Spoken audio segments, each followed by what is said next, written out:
So, this is the first episode of Scarlet Hollow. I'm playing this as a sponsored cast, and they are doing a Kickstarter for this game currently, so you can check out the Kickstarter link in chat there. It looks like it met its starting goal in the first 24 hours, but has some stretch goals as well. There is this first chapter is just free for everyone, I think, so it's playable on the Steam page, and they're running the Kickstarter to finish the rest of it. The art is done by Abby Howard. I don't actually know what else they've done, but I know I've seen them pop up around Twitter on occasion, so it's probably a recognizable name.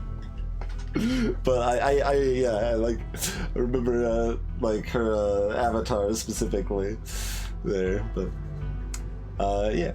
let's see what this has to offer. So this is in Rinpai. This is the same engine Doki Doki Literature Club used. And it's got some accessibility options. We made the text a little bigger, and we went with open dyslexic font here. So if anyone's wondering, that's not the default, but you can set it pretty easily there. I don't actually know what... this is for skipping all of these things, and you can just turn on skips for that automatically. Okay, yeah, that makes sense. I was about to say I don't know what those do, but now I already do know what those do, so...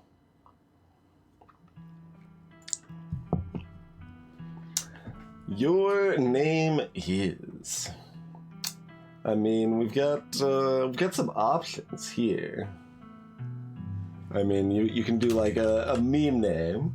You got it's a pretty good meme name. We got Standby. We've got the classic.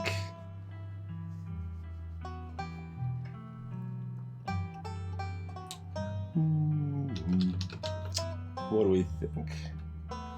We can.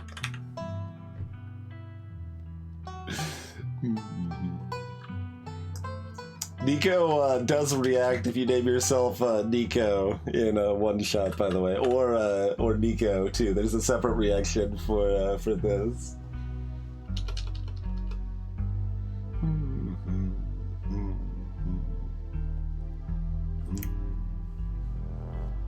Let's go with the standby here. Oh, we live in the city of.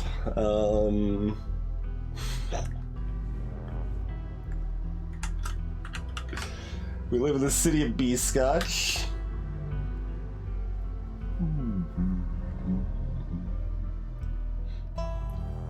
We got options. Sure. Dumpsterville. It's pretty good. 2 traits. Traits unlock additional paths and dialogue options.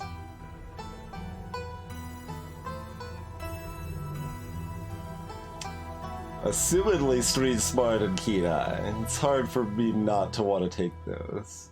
Oh, we've got smells BS, also good at BS. No door can hold you. Attractive or charming. People want to either be with you or be you. I don't know. If they don't say, yo, you're one hot baby, I don't know if it'd be worth it. Book smarts. You know a lot of fun facts. Research is your favorite activity. Straight A student. Picks up on vibes. Understands others' perspectives. Pinnacle fitness can shotgun a root beer in 3 seconds. Mystical. And got strange and unusual. See the threads of reality in a way others cannot. I mean, that sounds the most Malkavian option. So it's certainly 2 of these 3.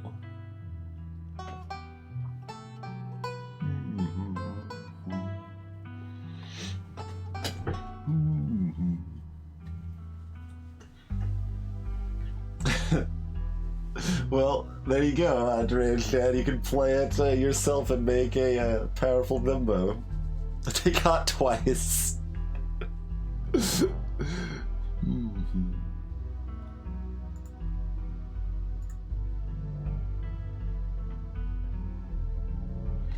Alright.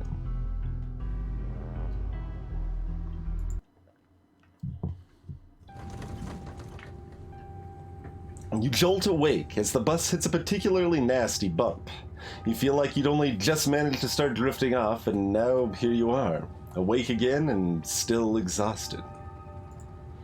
For a moment, you're hazy on the details of where exactly here is, confusing this bus with the many others that came before it. But as your mind continues to reassert its existence in the waking world, the past few days come back into focus. The long-lost cousin, the bad news, the 26 hours of bus rides with the countless late-night stops and seedy depots that felt unsafe even in the middle of the day. You wouldn't normally find yourself traveling like this, but your cousin bought the tickets. The funeral of her mother, your aunt, seemed like something you shouldn't ignore, even considering your own late mother's rocky relationship with this side of the family. Fortunately, the end of your long journey is in sight. You're almost in Scarlet Hollow. So anyway, oh yeah, that's a stranger. I've not been in too many buses, but bus coaches to the airport have somewhat similarly silly seat patterns to this. That feels very realistic.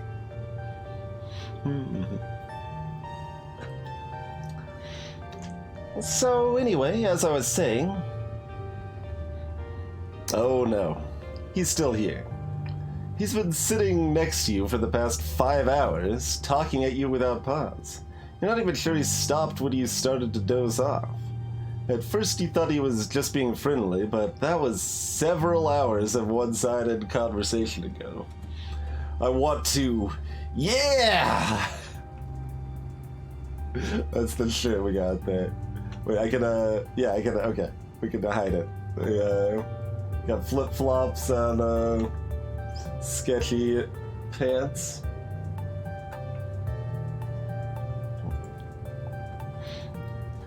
That face too.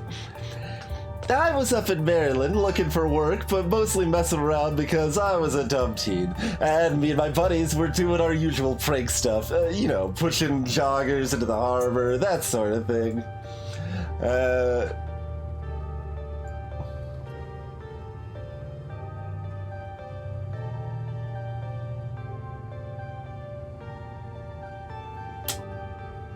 Just a prank, Bo.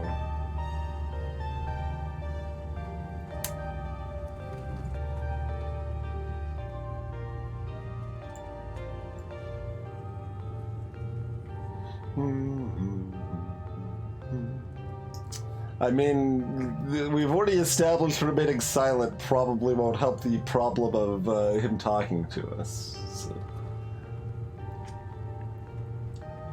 Wait, what? Pushing joggers into the harbor? Yeah, teen stuff. So this girl comes up to us, swinging her purse, yelling about how she was gonna call the cops or whatever. It was hilarious. She actually hit my friend, and he said it hurt a lot, so I guess she really was mad, though, and not just playing. But she kept swinging, and she was getting closer and closer to the edge, so soon enough, she lost her balance and fell into the harbor all on her own. We didn't even have to push her. We had a good laugh, but we fished her out, and her phone got so she couldn't call the cops on us. We wound up hanging out all day.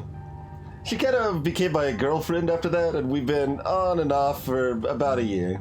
So it's pretty serious. Though, about 5 months ago, she tried to break up with me, like, for real, and geez. You ever get so mad you just, like, want to kill somebody?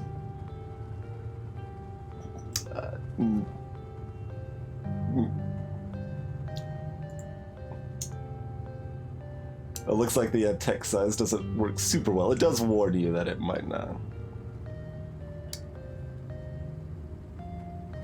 Alright, well, we've got the bonus dialogue option, so we're gonna take that. Should probably turn that down a little bit then.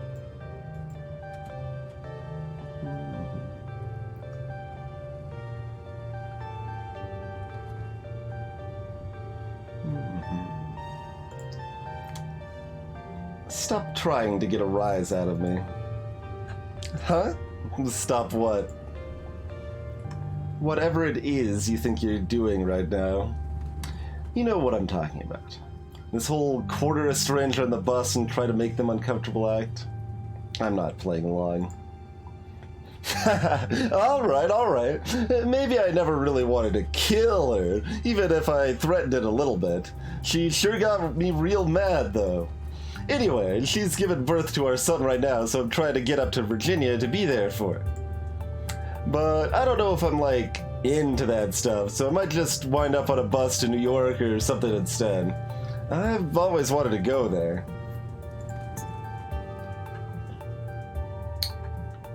This is...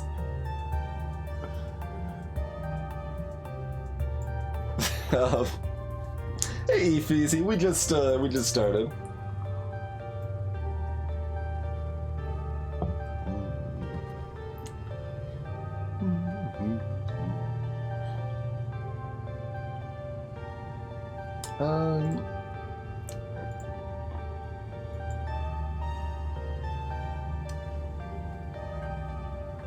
That's a little weird. I mean, I feel obliged to use the blue options, as it were, but just saying the hell is wrong with you is also appropriate. Like, this just doesn't seem like the question I would... I should be more likely to, I would probably just remain silent, I suppose, in this situation, most likely.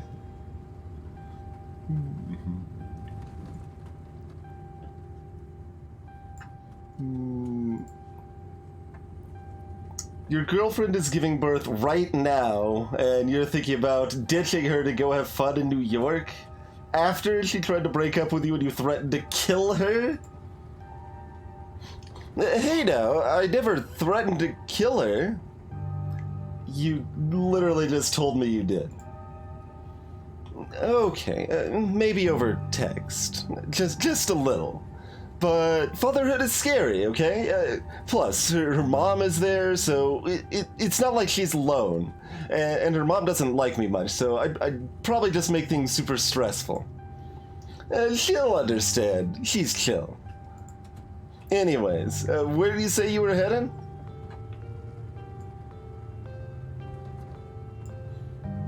I didn't. No need to be nasty, I was just asking. Not like I'm gonna follow you off the bus or anything. So, if you aren't getting off at my stop, then you must be headed to Scarlet Hollow, right? Or the Holler, as they call it in these parts. That's the only other stop until this bus turns around. I ride it pretty often, so I'd know.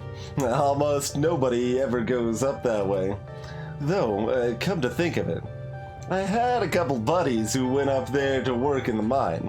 There's a coal mine up in the Holler, you see, and there's always a job listing or two on the boards around here. I have never wanted to do that kind of thing myself. I like my lungs the way they are, thanks, but my buddies got desperate enough to try it. I haven't heard from them in a while, now that I think about it. I should see if they're on Facebook. See how they're doing up there. Hope they didn't die. He looks back at his phone, for once focused on something other than you. Oh, this is me. It was lovely meeting you. Hope you don't get too bored without me around to talk to. Here, I have something for you. The stranger rifles through his pack before presenting you with a dripping bag of peanuts.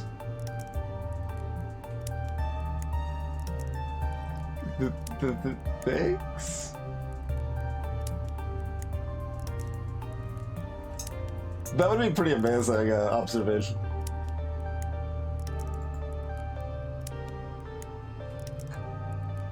They're boiled peanuts. I got them at a gas station a few buses back. I noticed you haven't eaten much, so I figured you could use them more than me. Plus, they dripped all over my bag, so I don't want to carry them anymore.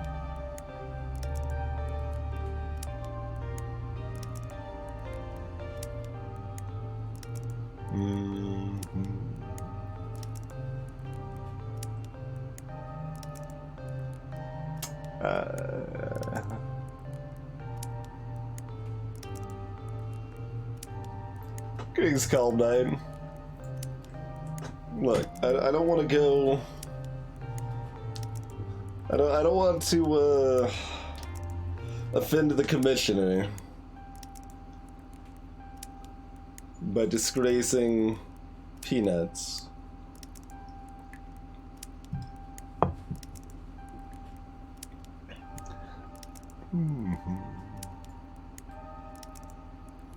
I'm a hobo, so clearly we should take the food. I guess I will just take them. Also, like, you know, maybe it's maybe we can use items later. I don't know. Take the peanuts. Thanks. You're welcome. And with that, I leave you. Safe travels, friend.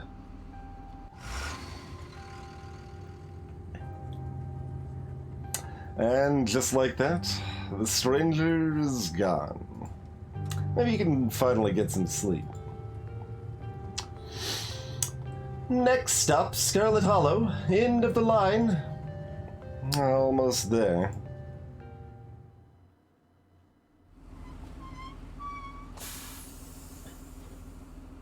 Bus finally comes to a stop, its brakes squealing as it deposits you in front of the Scarlet Hollow bus station. Well, the sign reads bus station, but calling it that feels disingenuous. At best, it's a kiosk. Though for a small town like this, you're amazed there's so much as a road, let alone a bus that drives on it every week. The driver quickly shuts the doors behind you and starts the engine, kicking up dust clouds as the bus pulls away, eager to leave you in this place behind.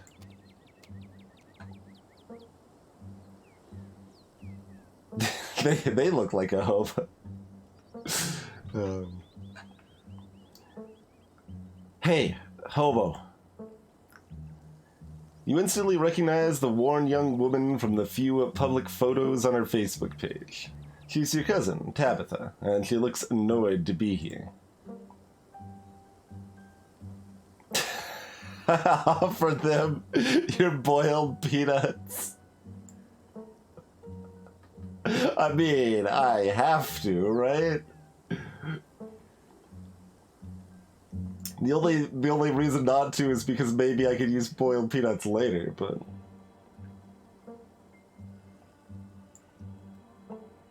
Have some boiled...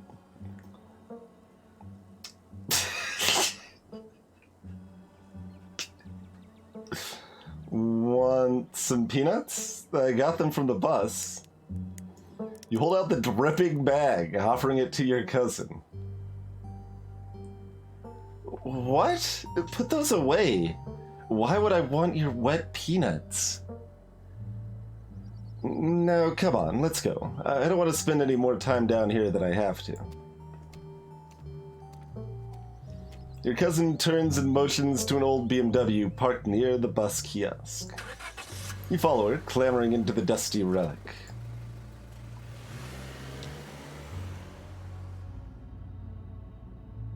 Doesn't take much driving before the only signs of civilization are the car you're in and the road you're on.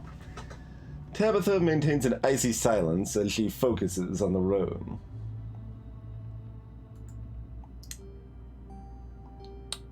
Dialogue options labeled Explore can be taken without advancing the story. They can impact relationships and unlock additional story paths.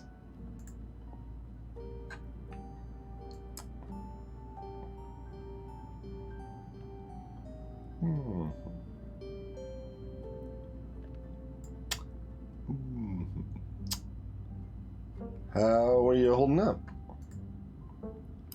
Fine.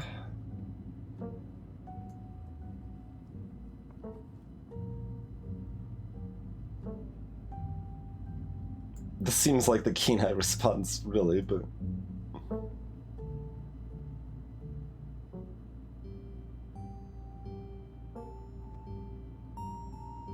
Okay, well, none of these options are good. Feynman, she doesn't want to talk about it right now.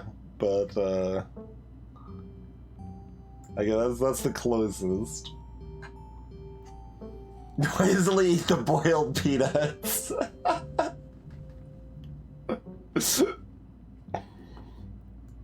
That would be the hope, that she'd be more friendly if I didn't just offer her peanuts.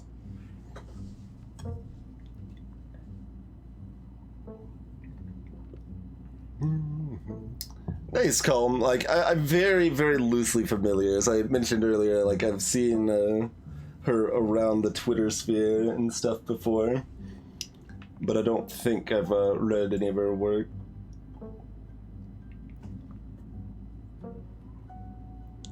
Mm-hmm.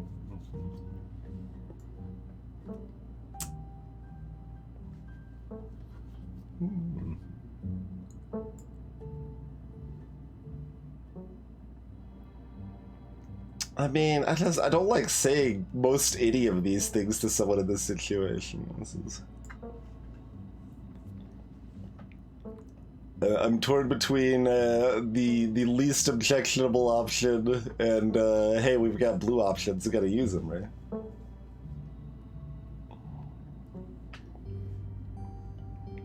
Are you sure you're alright? You seem tense. You know you can talk to me, right? I went through something similar when my own mom passed. She tenses up even more at the mention of your mom before letting out a heavy sigh. Maybe it's a sore spot for her. You quickly apologize. I'm sorry. I know that's probably not what you're looking to hear right now. Look, I appreciate your concern, but I'm fine. Really. Tabitha stares straight ahead, her expression tense and icy.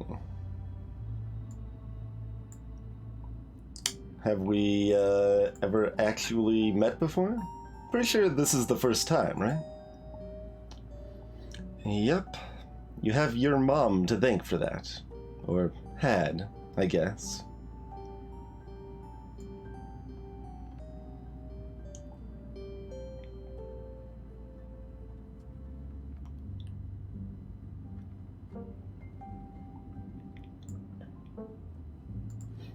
I'm sorry, but is there bad blood between us? All I know is my mom left and she was mad at this side of the family, but I don't know much besides that. Your cousin stares ahead, her expression still icy.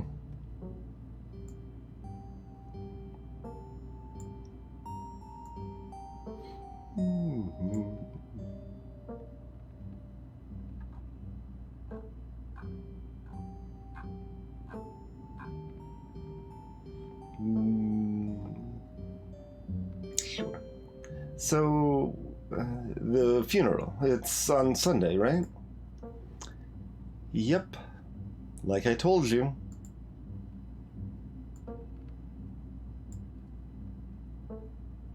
Okay. You decide it's best not to say anything in response. You decide to sit in silence with your cousin as the car eases up the steep mountain road.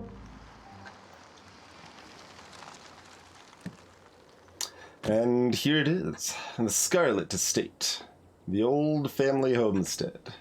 Though it's seen better days, its crumbling elegance is not lost on you. Someone used to dingy apartments in gray cities.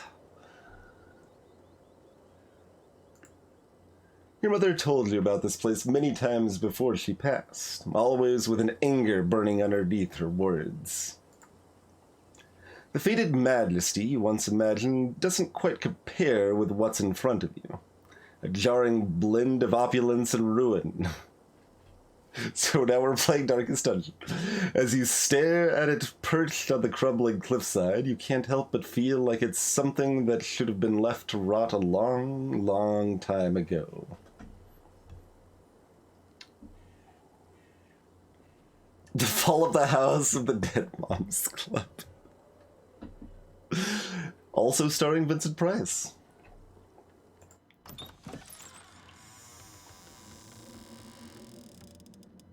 As soon as you enter, you're hit with a blast of dusty air. Taco? Everything in this room has been here for much longer than you've been alive, each object cemented in place with layers of dust and cobwebs. You can hear doors creak on their hinges and the aches and moans of ancient floorboards as the house itself sways in the wind. Welcome to our family's humble estate. Unfortunately, due to the current state of the house, only a few rooms will be safely accessible during your stay. I wouldn't go wandering anywhere else if you value your limbs. The floors have been known to give out. If you know what's good for you, you'll stick to your room, your bathroom, and the kitchen. And hallways, I guess. But only the hallways you need to use to get to those places. I'll show you around so you know where it's safe to walk. You can leave your bags here for the time being.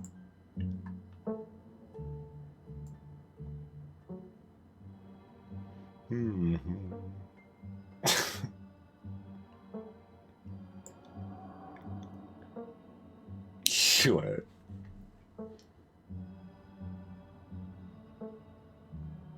I mean, when you have it's beautiful and lie, it's beautiful as options, it's hard to not take that option, right?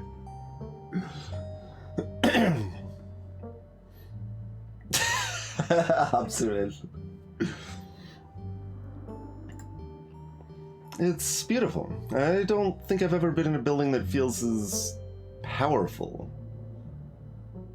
as this. Typo. You're lying through your teeth, but Tabitha doesn't need to know that. In fact, not only does she not need to know that you're lying, but she won't know. Ever. You're a very good liar. That sounds like someone convincing themselves they're good at something they are not good at. It is. The estate was the prize jewel of this region for a long time. It's quite a magnificent piece of architecture, even now. Shall we take our tour? Follow me. Put your bags down and follow Tabitha through a long, dusty hallway. She delicately steps over holes and tears in the floor, and you do your best to trace her steps. Kitchen. On Wednesdays, a woman from town comes in and does the cleaning. Her name is Janie. I wouldn't recommend socializing with her. She'll talk your ear off. If you need any food, there's fixings for peanut butter and jelly. As I know, you enjoy peanuts. Kitty.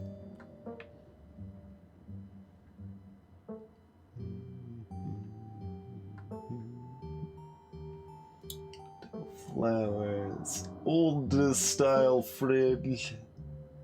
Old style oven. Older style, even, oven, I'd say.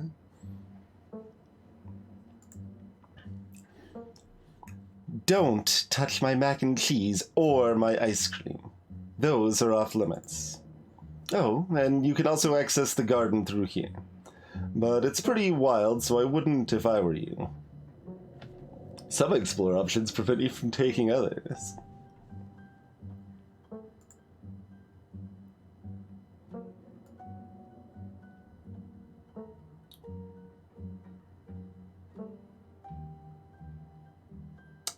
Is there somewhere in town to buy food?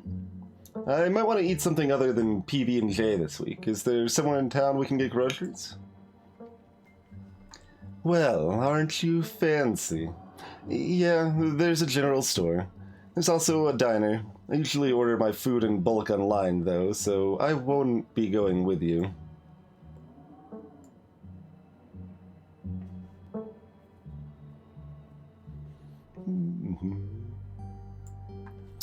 Mr. Stanier, welcome. Chat's right here. Oh, you were just muted. Gotcha.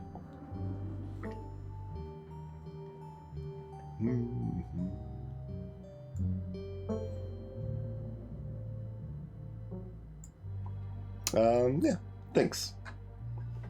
Cool. Good talk.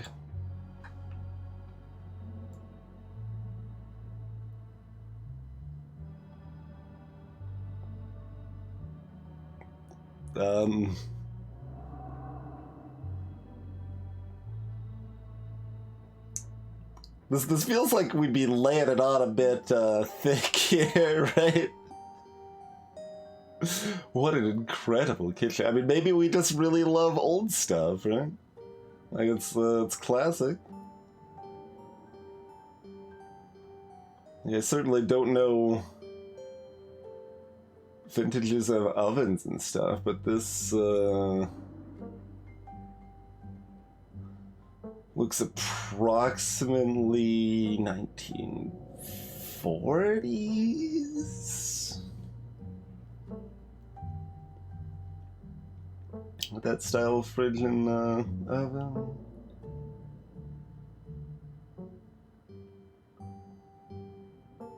I don't actually know, probably a little past that on the fridge, but the oven is what's pushing me back.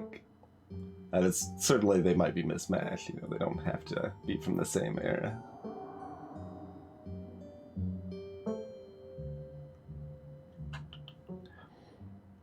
But then again, we've got like triple parentheses here. Lying at every possible opportunity seems like a bad way to lie. I mean, only if you want to be believed. That's right, Desmond. Just gotta establish that baseline of lying.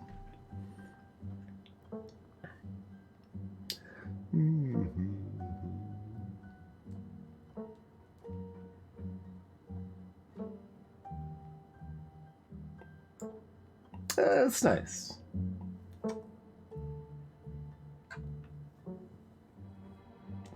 It's so much bigger than what I'm used to in the city. Is that a kitchen island? It is. Thank you. Alright. What's next on the tour? Bathroom. Follow me. Great. It's been hours since I've gone. As the two of you leave the kitchen, you pass by a tuxedo cat sitting on the countertop.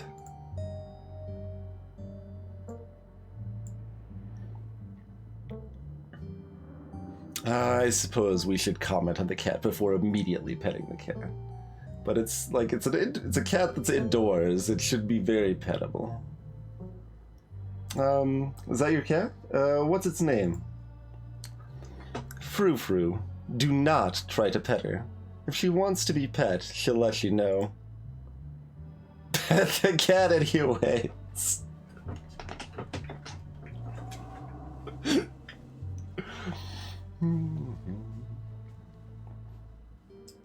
I mean, that's an island. That's not a table. Like, it's got like drawers and everything. It's not a sitting table. It's higher than a table. It's got drawers. Yeah, that's an island.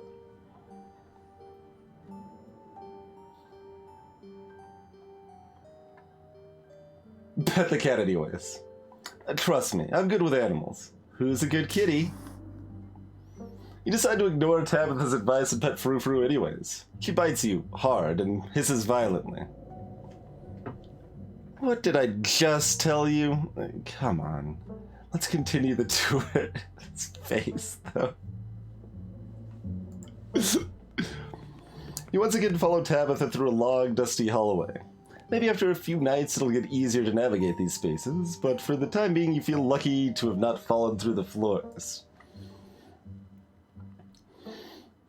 Guest bathroom. And not much to show. It's a bathroom. I'll wait outside. Do what you must if you must.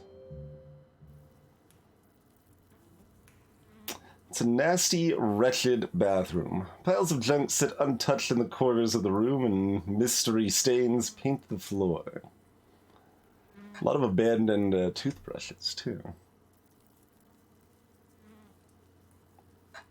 Including an electric toothbrush. Probably.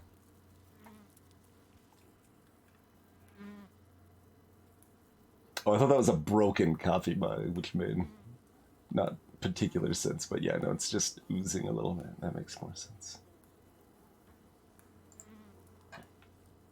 What a wonderful bathroom!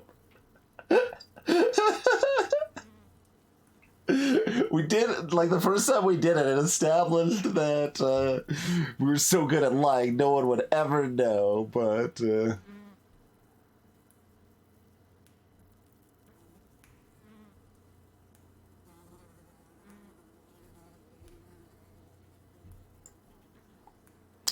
who exactly uses this bathroom?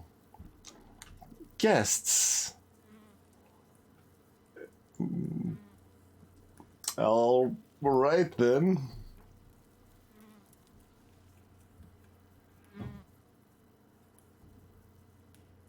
Got a clawfoot bathtub here.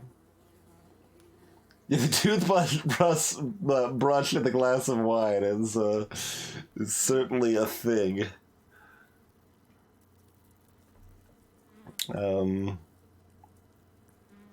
This house is so large it has its own public bathroom. Alright. Ooh, lift the toilet seat. Bugs skitter from the bowl.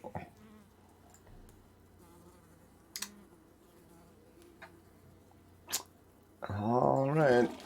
Toilet's a toilet. Sure, it could be cleaner, but your business needs doing, and this is as good a place as any, I suppose. You do what you must and rejoin your cousin on the hall.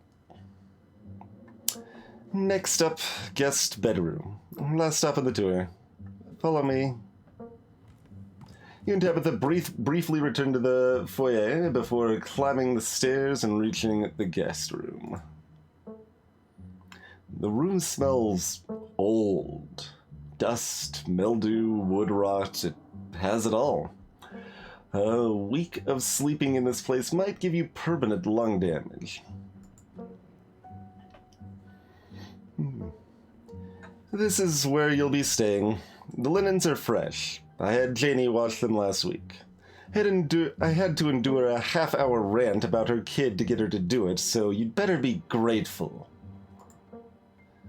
The closet is full of old family stuff, so you can't hang your clothes up, but you can use the dresser. It should be empty. What an inviting room!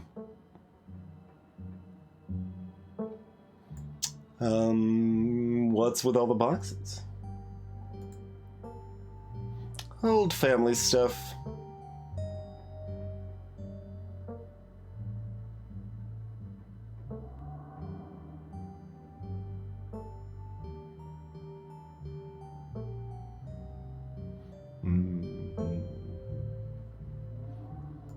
Okay. I won't press you on it. Great. Thanks.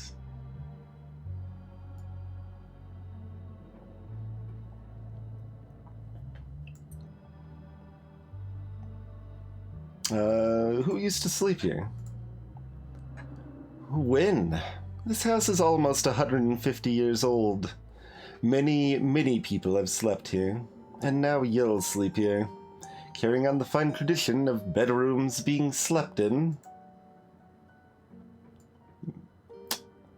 I guess I'll start to get settled. Follow me. I'll take you back to the foyer so you can collect your belongings.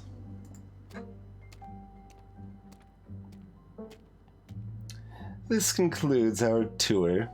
I'm afraid I must return to my duties, so you'll have to entertain yourself for the rest of the day. Don't expect to see much of me. Some dialogue options will open additional conversation paths right away or down the line.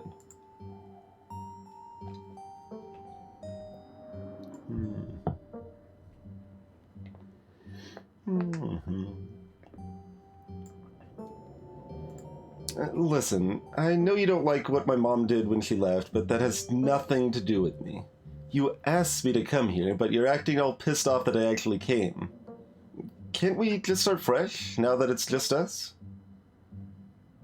That face again.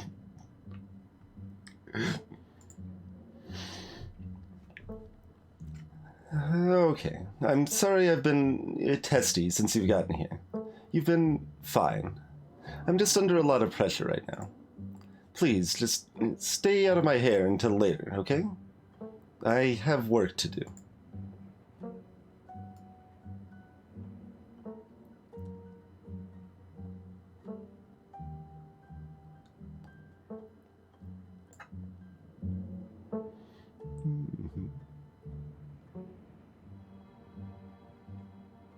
Sure. We'll be, friendly. I have to go refill the wine glasses for all the skeletons.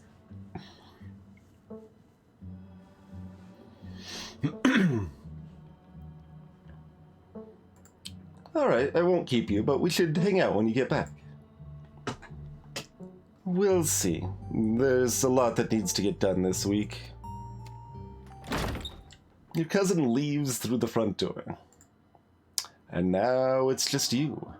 You in the sprawling, decrepit estate. Go straight to the forbidden wings of the estate.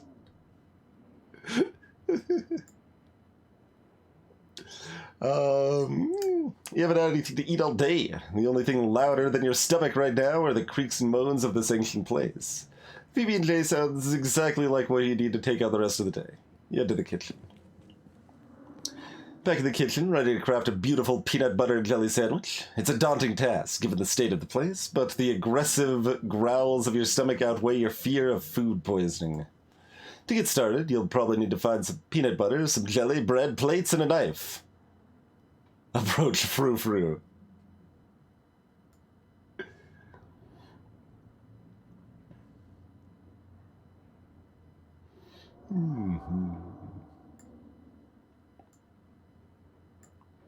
Alright. As you approach the fridge, your eyes catch a note taped to the door reading, "Janie, stay out," in all caps.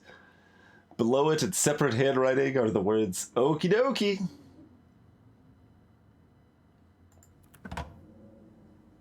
Oh, we even have a visual of the fridge.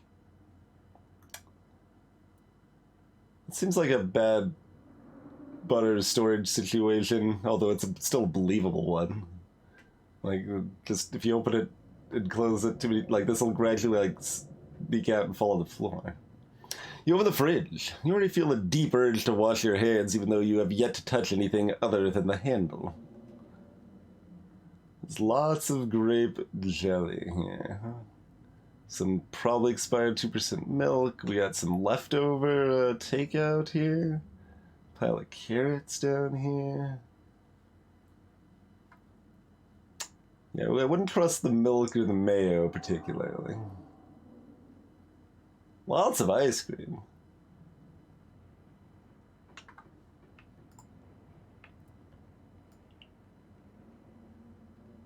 I mean, she didn't say the old takeout was off limits. We can't even check the milk.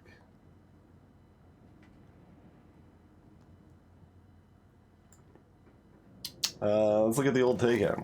Why did you do that? What were you expecting? This takeout container is disgusting beyond words. A liquefied mess wholly congealed in its styrofoam shell. You can't even tell what it used to be. This substance doesn't just smell bad. It smells ancient. For God's sake, you can eat it too. Bad end then, right?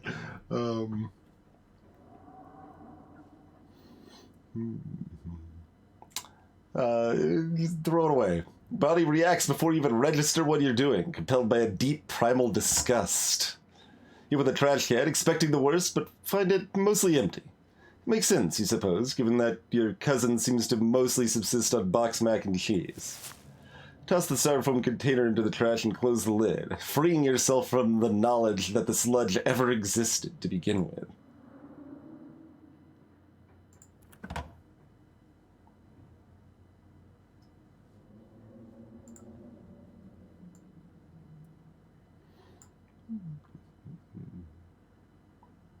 Sure, let's just take it. Reach for one of the unopened jars of grape jelly, carefully checking its expiration date. You breathe a sigh of relief when you realize it's recent. This was either purchased specifically for you, or jelly is one of the few things in this kitchen Tabitha actually uses.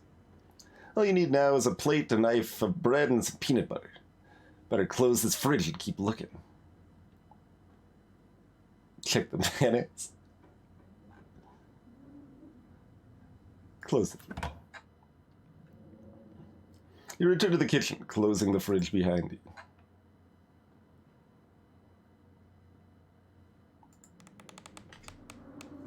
There's the pantry. I have to assume much of that bread is dead. Maybe the ones that look bluish. Tabitha sure loves her mac and cheese. Oh, we've got a keen eye. Look closer. You squint into the darkness of the pantry. Behind the molded bread, a single book lies forgotten, a thin layer of dust collected on its cover. You pick it up. You flip to a bookmarked page. Both calf's brain and aspic are unappetizing enough on their own, and you can only imagine how vile a combination of the two would be. What kind of person would call this their favorite food? No wonder your mom ran far, far away from this place.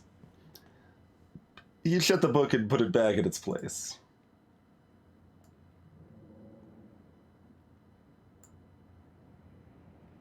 Let's look at the bread. Pick up one of the non-moldy loaves of bread. Great. One step closer to a satisfying snack. The king of nut butters, and only 3% of each jar is mashed up cockroaches. The only thing you need now are a plate and knife.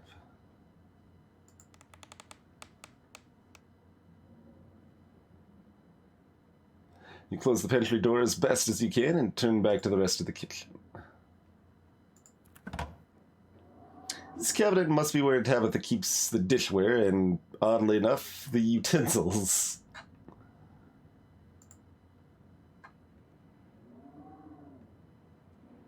I could grab a bowl.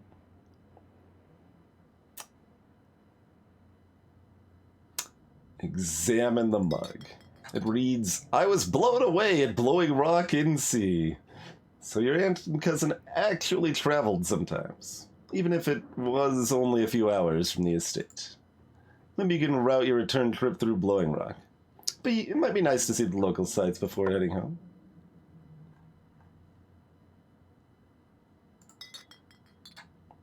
Read the shot glass. It reads, I survived Deb's 50th. Your aunt's name was Pearl Ann, so this wasn't from her 50th. From the few stories you've heard of your mom, Pearl Ann wasn't the type to have kitschy friends who gave out themed shot glasses at their birthday parties. Maybe it belongs to Janie. Special bonus knowledge.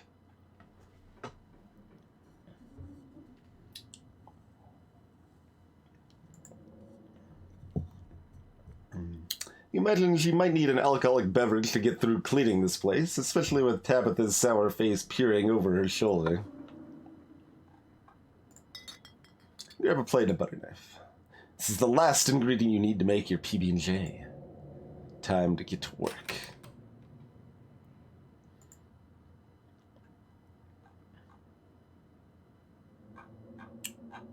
Check out the garden. This garden was reclaimed by the wilderness long ago. You don't think you want to go out there after all. Are you even up to date on your tetanus shots? Hey there, Kithme. We don't even have the choice. Yeah, we got a friend out here even. Got a fancy statue. Got a fountain over here. Just a swing of the swing. This looks like a good idea.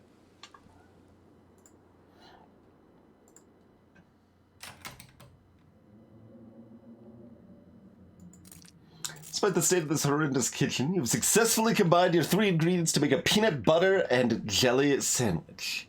Congratulations, you can feed yourself. All that hassle and it took you less than a minute to eat. Not if it was me. The rest of the day lies in front of you.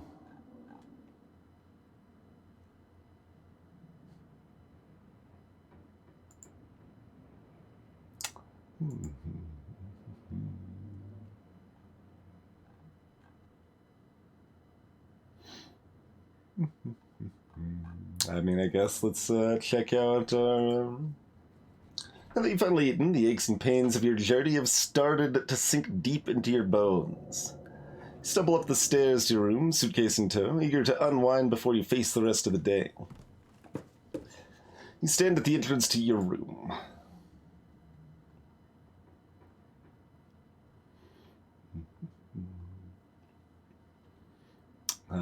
Check out the painting. And stare. This must be an old relative of yours. Very old, judging by the dates on the inscription. You've never heard of her, but you'd barely heard anything about your aunt and cousin until a week ago, so that's not really a surprise. He appears to have had enough of your shit. Maybe you could ask Tabitha about this Mary Belle Scarlet the next time you see her. That is, if she's actually in the mood for conversation.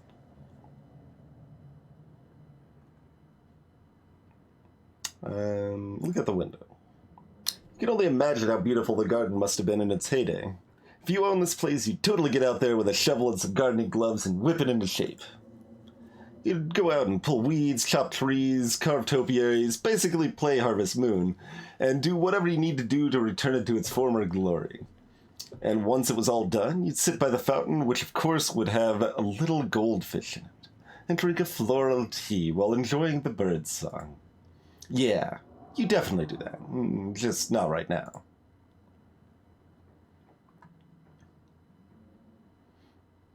We'll look at the closet, I'm curious. Oh, of course we've got a creepy doll. Why wouldn't we have a creepy doll? Wrapping paper. You can see why your cousin said you should put your clothes in the dresser instead of this closet. There must be decades of family history stacked up in here. Alright, pick up the doll. Of course you're sharing a room with a creepy doll. You pick it up to examine it more closely. Its tag reads, Property of Alexandra. No need to carry this around with you. Isn't there, though? Isn't there?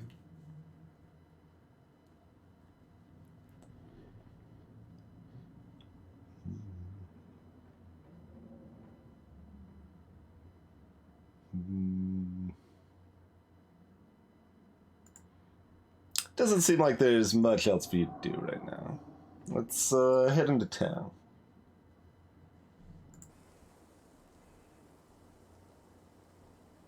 If you'd had known you'd wind up having to walk all the way back to town, you probably would have just asked Tabitha to leave you at the bus stop. Especially with how unhappy she seemed to see you.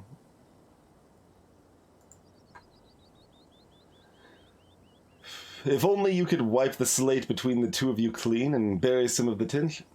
Although maybe your mother's funeral isn't the best time for something like that. Then again, maybe it's the perfect time. Continue down the path. It's really pretty out here.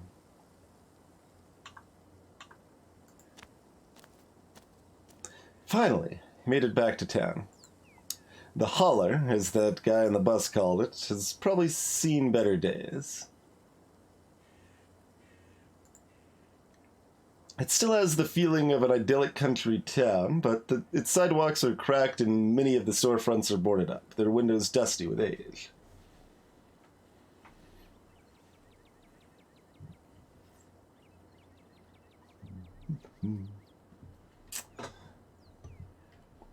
Maybe Jaden Hot Dog Fingers roams these streets deranged down. There's the town hall, the general store.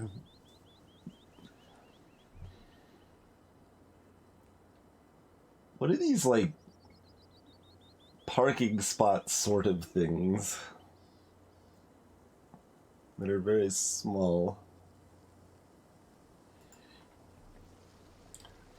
A chill breeze, maybe just like a no parking area, or no driving. You drive on the other side, and that area's that doesn't really make sense. Chill breeze sweeps down the lane, and you shudder, suddenly feeling as if you're peering into a grave. Doggo, Gretchen, come back here. Sorry about that. Gretchen can be very slippery when she wants to be. She loves to get loose and cause havoc. Mothman.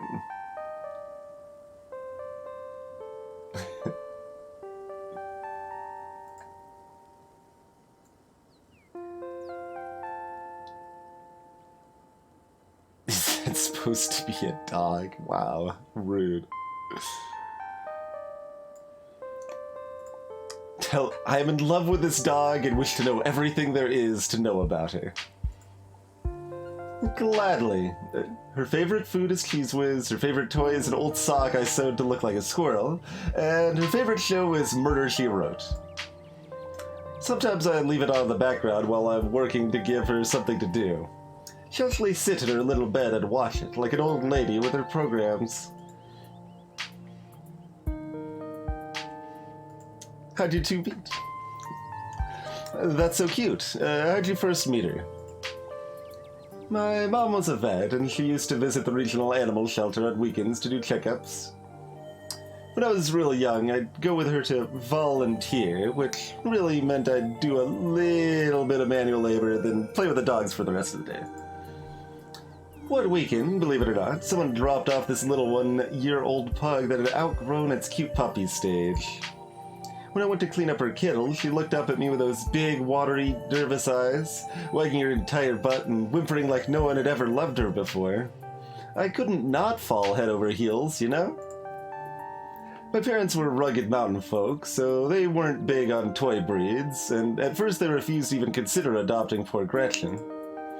But I kept visiting every week, and soon enough they caved and let me take her home. My dad still wasn't too keen on her at first, but soon enough he was taking her out on the trails like she was a hound dog. You can't help but notice that she's been talking about her parents in the past tense. Observation, yeah.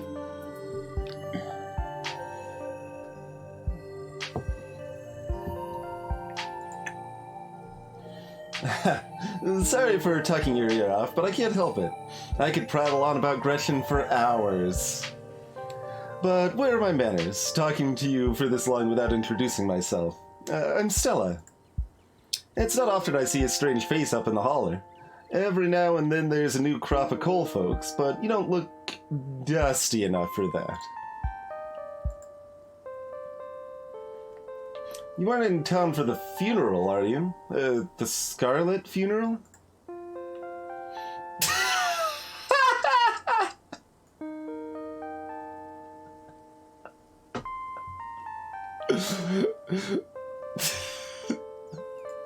You hold out the dripping bag of peanuts. It's polite to offer food in new social situations. Oh, that's really kind of you to offer, but I couldn't take your food. You should hang on to those in case you get peckish. Anyways, I'm gonna go out on a limb and say you're Tabby's cousin, right? That's the only person I could think of that would come to town for the funeral and offer me peanuts. How's she holding up? To be honest, I've been a little worried about her. I'll hold up in that big house.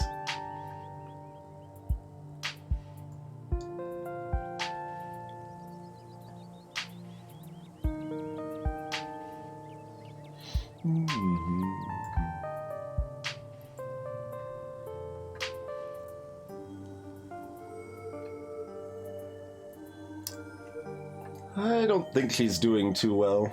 She's been icy, but it feels like she's putting it on as a front. She's always been a little rough around the edges, to be honest. She's always been a little rough around the edges. To be honest, it's always been hard to tell if that's just the way she is, or if she's just been putting on an act her whole life. To think she's been up in that old mansion, all by herself. It'll probably be good for her now that you're staying there, even if she doesn't think so herself. Thanks for letting me know, by the way.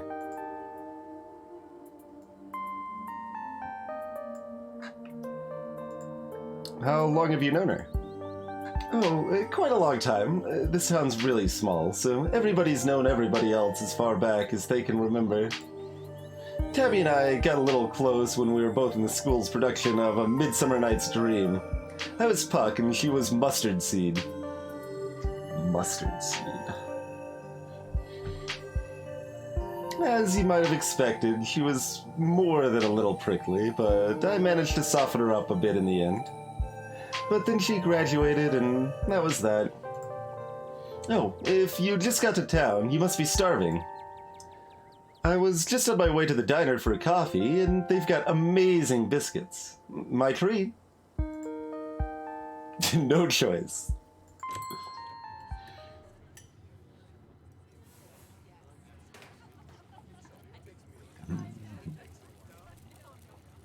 Pleasant aroma of greasy breakfast food hangs heavy in the air.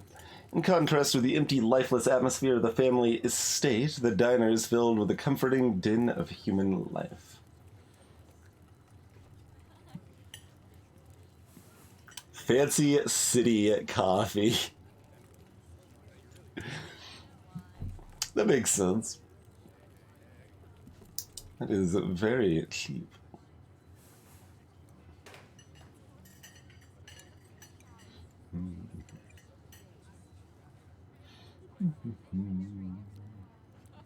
This place looks better kept than Mickey's Diner in Minneapolis. That was a 24-hour diner. I went to at one of the GDQs that felt like it had been open from the 60s and never been closed for, like, cleaning since. Basically. It wasn't that bad, but it was medium sketch, at least.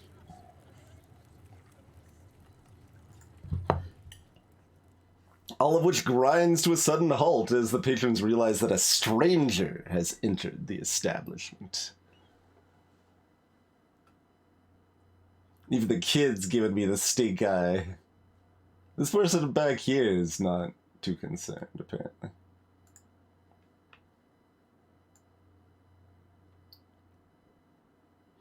We want to be,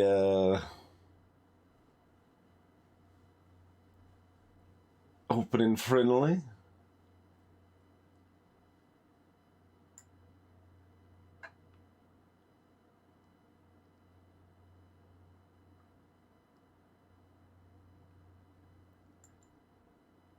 Sure, why not? Hey, everyone. I'm Povo. Just in town for the funeral. Before anyone could respond, you and Stella casually slide into a booth, pretending you didn't notice everyone gawking at you like a sideshow attraction. Whispering. Looks like your entrance was a little more dramatic than you were expecting, huh? Well, folks around here don't meet many strangers, as is. And with who you're related to, well, let's just say you'll be the talk of the town for a while. As you settle into the booth, you can't help but pick up some of the murmurs of conversation around you. Listen in. Stella pets Gretchen while you take a quick look around the diner. At the counter, two policemen and a woman you assume to be the owner shoot sidelong glances in your direction while whispering to each other. Vivian's kid. Never thought we'd actually meet them. Looks so much like her. Oh yes, those eyes are unmistakable. That haunted look. I always thought it'd go away once she finally got out of this town, but I guess unhappiness was baked into her DNA. Mm-hmm. A young mother and her syrup-stained child sit at the table across from you. Mommy, who's that? Don't stare, Tulip. That's Miss Tabitha's cousin. Oh, so that's why they look so sad. I would look sad, too, if I had to have Miss Tabitha as a cousin. Do you think Tabitha's cousin is mean, too? I don't know. I'll find out next time I go visit Miss Tabitha. Are you gonna finish your pancakes? They're almost cold, Sweet Pea, and we've gotta get home to help Daddy. In the far back corner, a man sits alone at a small table, sipping coffee and reading a paper.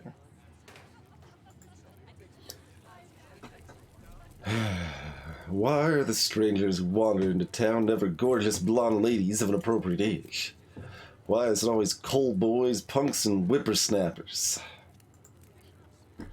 Lastly, a group of coal miners sit hunched around the corner booth, readily scarfing down heaping plates of food.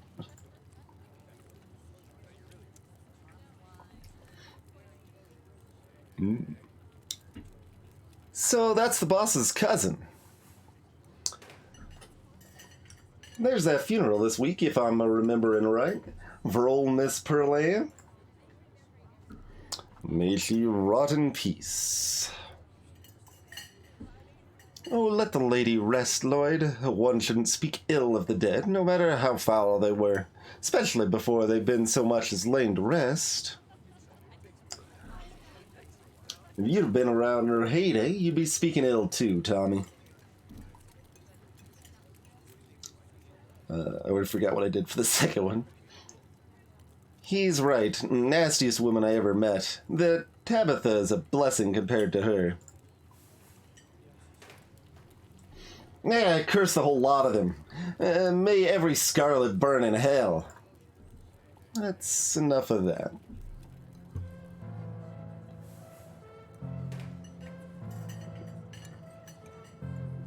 Hot option detected. Maybe it's funny. Maybe. Although your age would still be wrong is the implication.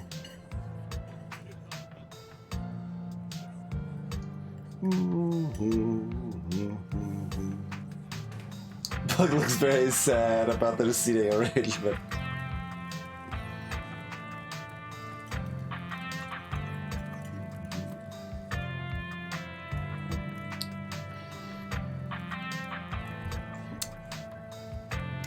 Hey, Stella, I went ahead and fixed you up a coffee. Gracefully place a cup of specially brewed coffee in front of Stella. Aw, shucks. Thanks, Avery. Could I have some sugar? Already taken care of. I know you like your coffee drowned in cream and sugar. And here's some bacon for the little lady. Gretchen sniffs the bacon and digs in. It's a pretty good fizz. Anything for you?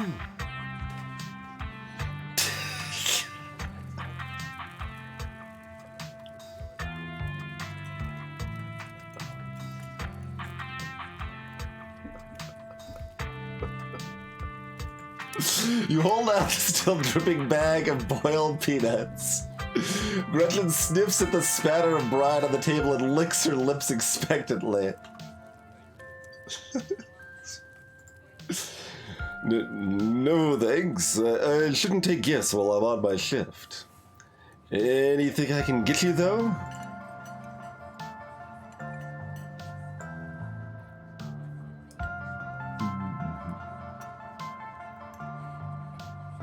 Sure. And could I have a biscuit and coffee, please? I heard they were really good. Best in the county. Avery pours the fragrant brew into the empty mug in front of you. They linger after pouring your coffee, turning to you nervously. I'm sorry for your loss. Before you have the chance to respond, they're gone. I'm glad you took my advice with the biscuit. You won't regret it. You know, if you ever want to get rid of those peanuts, there's a trash can right by the door. Anyways, the funeral's not till Sunday, right? You've got a full week until you have to get rid of those peanuts. It gives you quite a bit of time to slum around town. Try to think if there are any cool events going on this week. There's always the reading adventure at the library, which is supposed to be for little kids, but I do it every month anyway. Oh, and I'm pretty sure Avery's throwing a party Saturday night, so that's a fun thing to look forward to. And there's the weekly Sunday potluck. That should be right after the funeral, too, so it'll be a special occasion. None of that strikes my fancy. Is the potluck a church thing? Would it be weird for me to come if I'm not a member?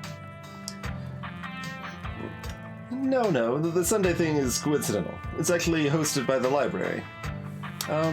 Not too many people go to church around here, if I'm being honest.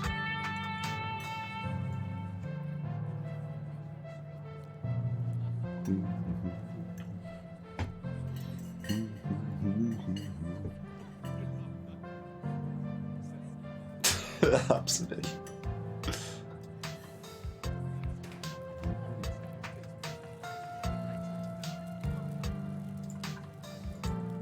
I get that. I'm not of the church-going persuasion myself. Same for me.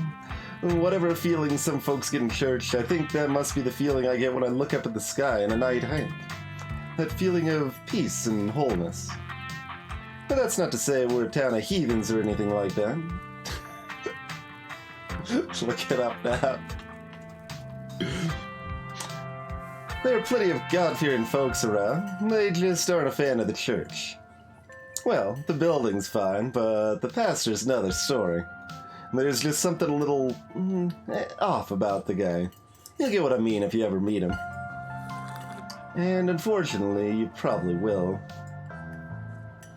Anyway, those are all the big events as I can think of. As for the day-to-day, any idea how you want to kill time for the rest of the week?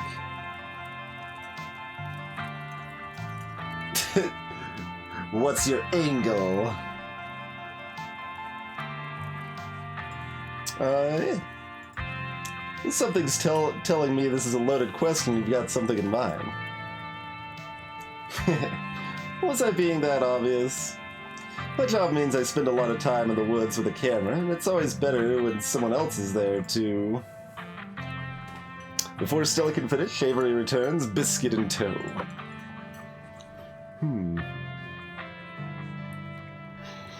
Hey, Winnie wanted to give you a biscuit on the house. She sends her condolences.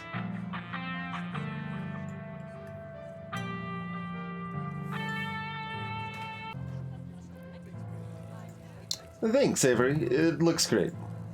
Pick up the biscuit. It's delicate and fluffy, nearly crumbles at your touch. Buttery warmth emanates from its surface. You take a bite. It melts in your mouth, as if it were nothing but butter suspended in a thin matrix of dough. Truly, this is a perfect biscuit. Lie, I've had better. This is the best biscuit I've ever had, but that's not saying much. Whoa. This is a really good biscuit. Wow. I'm so glad you like it. Avery lingers at the table for a moment. So, has Stella mentioned she's famous? Oh, Avery, I'm not famous. Look, if you're not gonna go around tooting your own horn, you know I'm gonna do it for you.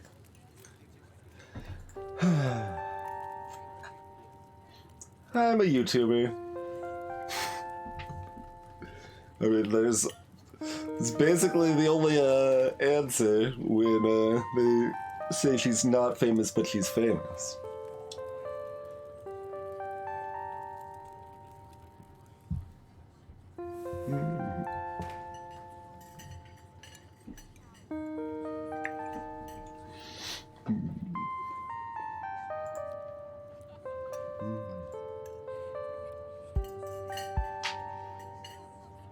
You and everyone else? Not really a YouTuber per se, but I mean, we have some good YouTube content though. There's my YouTube channel, everybody. Nice edited versions of our Undertale playthrough, Doki Doki Literature Club, one shot. Wink wink nudge nudge. Hey, like side.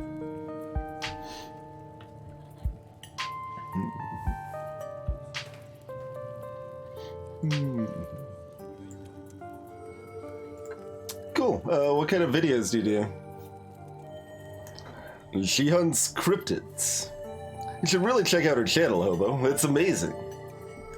I think the best video to start with would be that river one. Not the lake, but, you know, the controversial one. Oh, yeah. The Kitabwa River Runner. I didn't expect much out of that outing at the time, but it wound up being my most popular video by far. So, the River Runner is a cryptid that's only known from a single sighting. Two Boy Scouts thought they saw something big and weird in the Kitabwa River, and that's all I had to go on. But then I wound up catching this on camera. Stella pulls out her phone and shows you a clip of something in a river.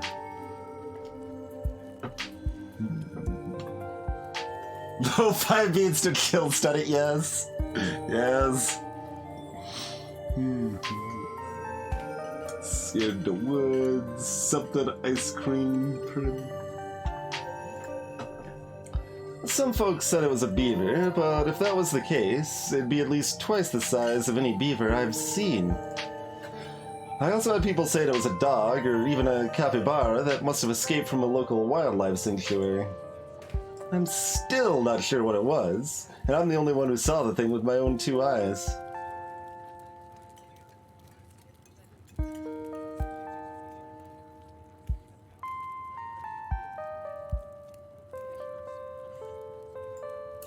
I don't know, there's a blue option. I'll take the, I don't know. Like, they're all so excited about it. I don't want to, like, crap on them. I mean, I don't, like, these options are bad. This option's playful. That's a bit leaning into it too heavily. This is a blue option.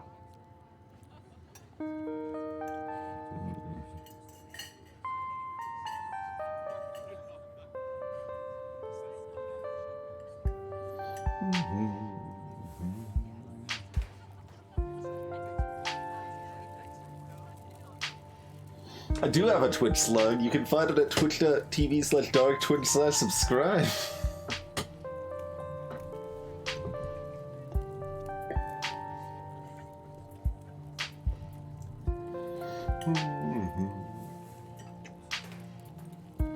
Time to find some cryptids so we can offer them some peanuts.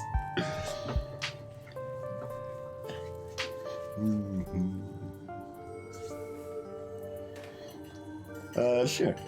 Despite the shaky camera footage, you can clearly make out the shape of the creature's head and its relative body proportions. Pretty sure that it's a mountain lion. I think that's a mountain lion. Can you see its little kitty cat ears? No way. It's absolutely not a mountain lion. There are no mountain lions this far east. I did a whole video on the Appalachian mountain lion myth and found Jack Squat. And there's no reason one would be swimming in the river like this. They're not fans of water. And the body's too long. No way. Personally, I'm a fan of the capybara theory. Sure, it's not like any local sanctuaries were missing one, but there's always people keeping exotic animals as pets. Kind of a sewer gator type situation. Exactly. Some exotic pet owner set it free, and now it will forever roam the Catawba, confusing Boy Scouts and YouTube commenters for years to come. So, speaking of things to do around town, I was actually planning on filming this week's video tonight. I was wondering if maybe you would want to come along? It's a pretty easy one this week. We wouldn't even have to camp anywhere. I'm gonna go after the... Wait, no spoilers. Whoops. Sorry, Avery. It's okay. I should probably get back to it instead of staying around chatting with friends. See y'all around. Now that the coast is clear, I'm going after Skunk Ape. Isn't that just worse Bigfoot? I mean, it sounds like it. What's a skunk ape? It's like Bigfoot, but smellier. Most skunk ape sightings are from Florida, but while I was doing research for last week's video, I came across a report where a lady from a town over claimed to have seen one on her deck, playing tug-of-war with her dog. And as I leave no stone unturned, I decided it was worth investigating. So what do you say? Want to tag along? Hold the camera for me while I narrate against a darkening sky. That sort of thing?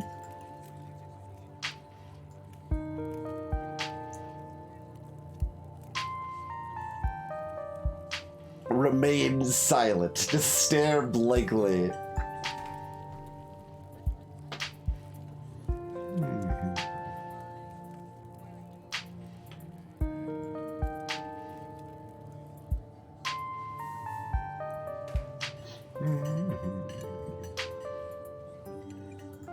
That depends. Will Gretchen be there?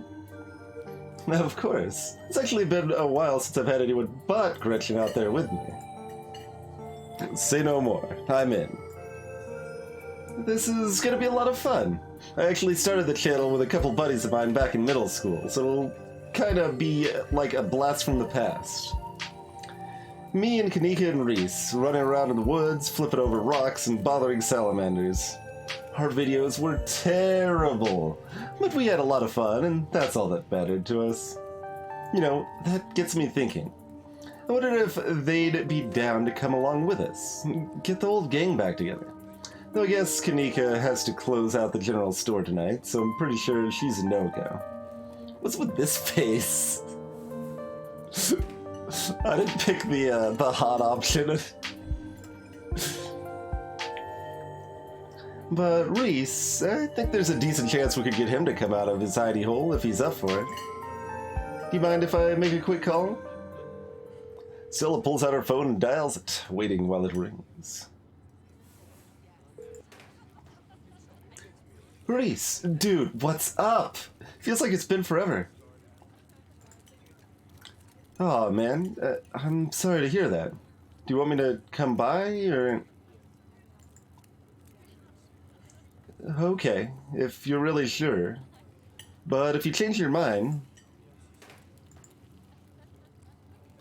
Oh, I was just calling to ask if you wanted to come out to the woods tonight.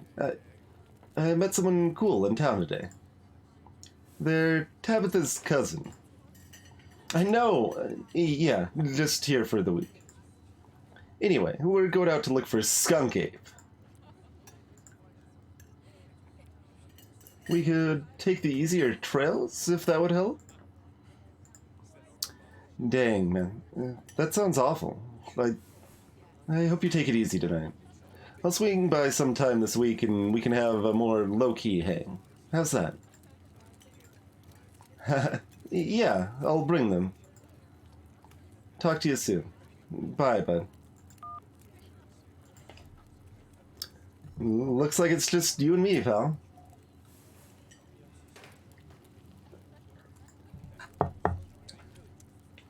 Did he ask you to bring me to his house?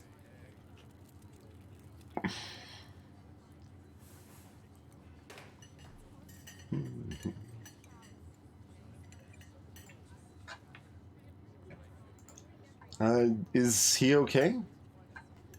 He's not feeling well, that's all. He's had a lot going on in the past, gosh, 10 years or so? I feel like it's gotten a lot worse recently. I can't remember the last time I saw him leave his house. Oh well, it's not my place to talk about, really. I just got a little excited thinking about having him along again. He's hilarious, you'd love him. We should swing by his place sometime this week. Haven't I met enough people already? Sure, that'd be nice. I'd love to meet your friends. Awesome, I'll make it happen. He's definitely the trickier one to meet. Kanika is much easier to track down since she's at the general store basically every day. But friendship can wait. We've got a skunk ape to hunt. So, we should probably head out if we want to make it up to the mountain before it's too dark. Come on, let's blow this popsicle stand. He paused before getting up. Maybe it's time to make a good first impression.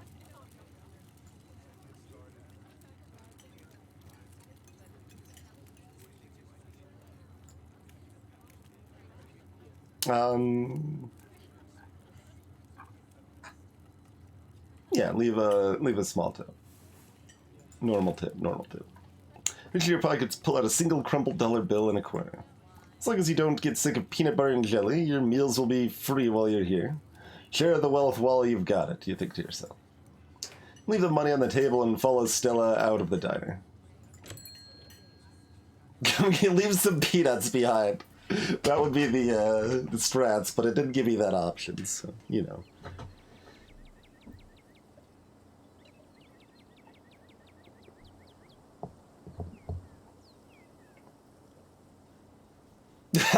Observation, yeah.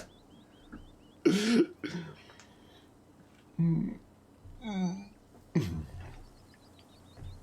hadn't been very cold when you first arrived in town, but as the sun dips closer and closer to the horizon, a chill descends upon the hollow, and you see your situation with renewed clarity. You're in a new place, far from civilization and the people you know, following someone you just met into a dark forest in search of monsters. You feel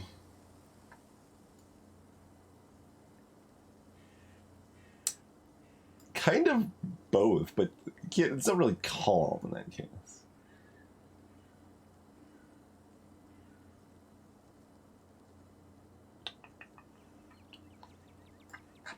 It's strangely calm. The setting sun paints beautiful colors in the sky, fresh air fills your lungs, and pleasant songs of crickets trill around you as night descends. This is where you're supposed to be. With Stella by your side, a sweet smile on her face, and Gretchen plodding along in front without a care in the world. Gotta love this brisk fall weather. This past summer was the hottest on record. Since last year, at least. You know how it is these days. Each summer is the hottest yet until the next summer, which always finds a way to be so much worse. I mean, that is, accurate, though. It's not just... It's not just, hearsay and nonsense. That's accurate. Did you guys know that climate change is a major problem?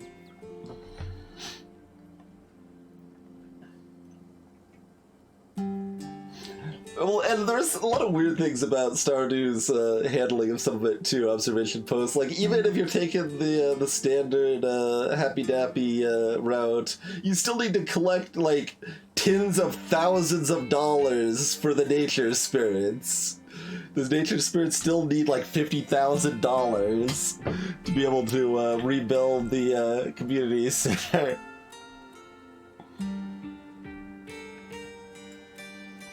It's just nice to feel a chill in the air and see the leaves change, like normalcy is restored, if only for a moment. Sorry if that was a bit of a bummer. We should talk about something more fun, like skunk apes.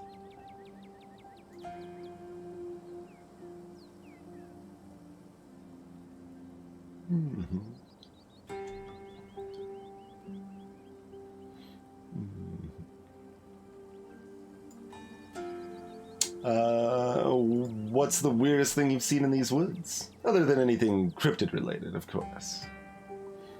Oh gosh, that's a good one. Let me think. Well, there's always the deer I saw stealing baby birds out of a nest and eating them. That was pretty messed up. But I think most people know about that these days. I've seen tons of videos of other deer doing it, so I'm not sure if it counts as weird anymore. Oh, Tetanus Lake. That's definitely the weirdest. It was a 5-foot deep, 30-foot wide pile of old cans and bottles and assorted garbage, with grass and trees growing on it so you could barely tell it was there until you stepped on it. Huh. It was practically solid ground with how much had been compressed, but you could still fall through it if you weren't careful, hence the name. Better be up on your shots if you want to mess around in there. We established that we may not be up on our tetanus shots with the earlier foreshadowing. It was all stuff from the 50s too, which was super neat. I salvaged a few bottles that I keep on my dresser as a little souvenir.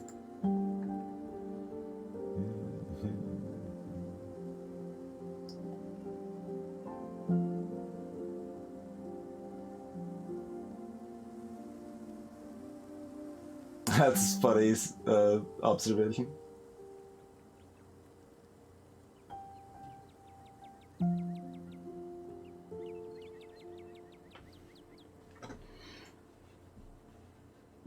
Yeah, I mean, in many ways, I agree with a lot of its, Stardew's angle there. Capitalism kinda is trash garbage, right? But it's really ham-fisted, so it doesn't feel very interesting or something that I care about the execution of. Chekhov's tetanus, exactly, Melik, exactly.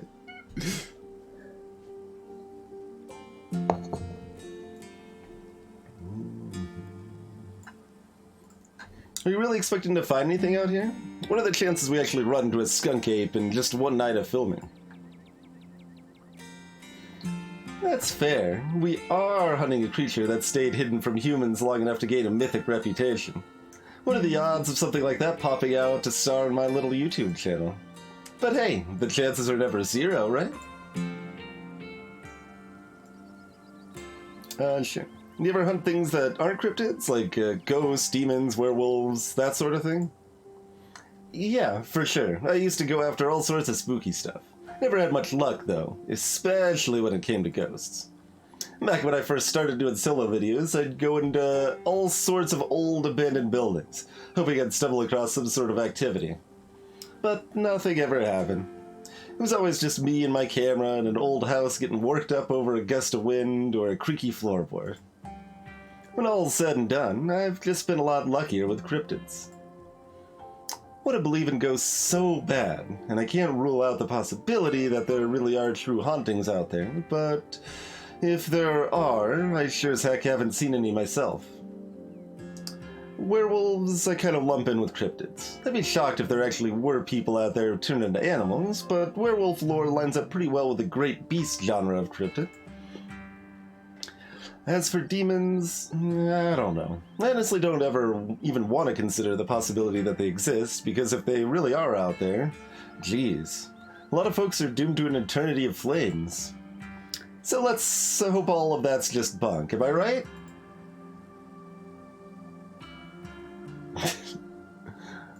What do you think about aliens? Don't even get me started.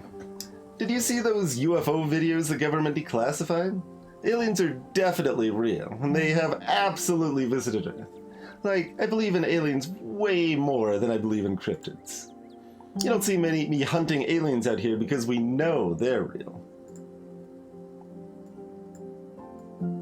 That's just what the government wants you to think.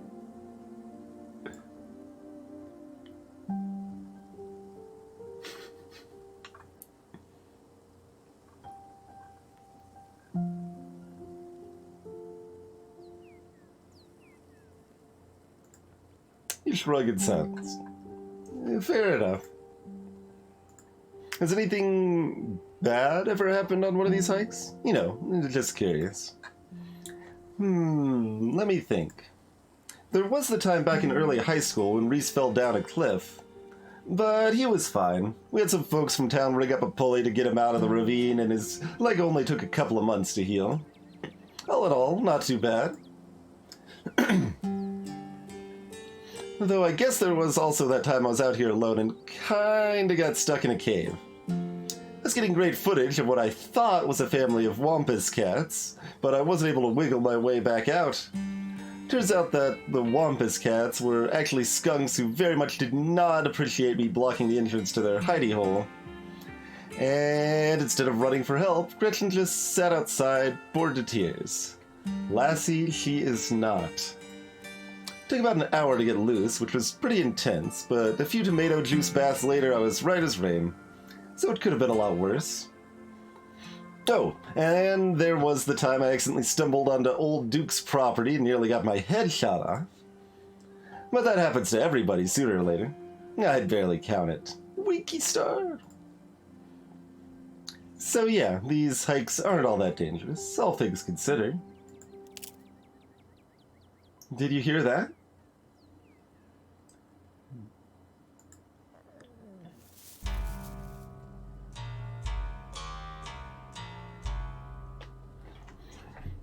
Oh, calm down, Gretchen, you old mutt. Same to you, Stella. You're always jumping at nothing, girl. Sorry for being jumpy, Duke. I thought you were... some creature of darkness? Nah, girlie, just old Duke. Now, what the hell are you looking for way out here? Skunk ape. Sorry, I asked. And who's this you've suckered into coming with you? Wait a tick, you aren't... Is that... Yep. I see. Welcome to the holler. My condolences. I'll keep you in my prayers. Another stranger, another opportunity for a salty introduction.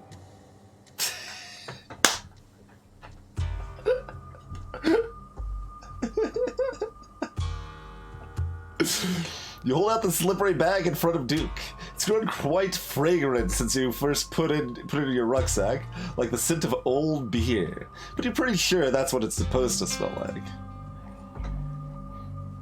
Boiled peanuts from your backpack. No, I'm all set, thank you. Now, both of y'all head back to town, you hear? It's best you steer well clear of this area tonight.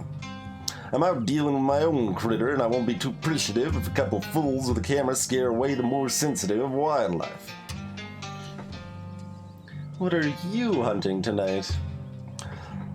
Something tall and hairy? Something musky? You seen anything like that recently?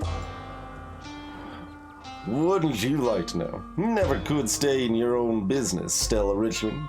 Put that damn camera down. Come on, Duke. Maybe I could help out. I'm pretty good at tracking. You know, I learned from the best. Nah, you did. But I've yet to see a shred of proof that you listen to any of it. The way you tromp around the woods at night yelling about chunkabungas or what have you. But I suppose it couldn't hurt to have a few more eyes out there tonight. Something's been getting at my chickens. I've lost 3 this week and can't afford to lose many more than that. I'm so sorry to hear that. But, I wonder if Skunk Ape has a taste for chicken. Now see, this is why I don't come to you about these things. It ain't no Skunk Ape, whatever the hell that is. I know exactly what this is, but I know you won't believe me if I tell you. Oh, Duke, you don't think it's... I do, actually. It's those damn mountain lions. They're out there, Stella. I don't care what your little investigation turned up. You haven't been out in these woods as long as I have. Those sons of bitches are sneaky. Of course you wouldn't find any in one night of tracking. And I know for a fact that's what's been getting at my chickens. Couldn't be anything else. I'm telling you, man, mountain lions are extinct in these parts. There hasn't been any actual sightings since the 1990s. And even those were iffy. Nah, I can't believe you go out there on your YouTube saying some river monster spotted by a couple school-aged Boy Scouts has been 100% confirmed, yet Appalachian cougars are some kind of far-fetched fantasy made up by geezers like me. You made me look like a fool. I read those comments people were posting on your video. They were calling me all kinds of names, just for seeing things with my own eyes that I know to be true. I'm sorry, Duke. I didn't mean to sick anybody on you. I just don't think it's plausible. You'll eat those words when I come carrying a mountain lion corpse out of these woods at dawn. And if you two don't want a face full of buckshot, I suggest you run home and stay out of the woods tonight.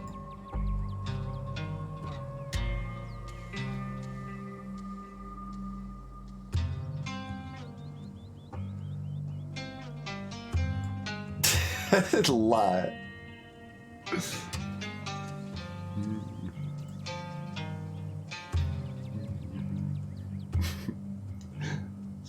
The color scheme is all different, but considering I've only played one other Red Pie game before, this still has a certain inherent feel to it.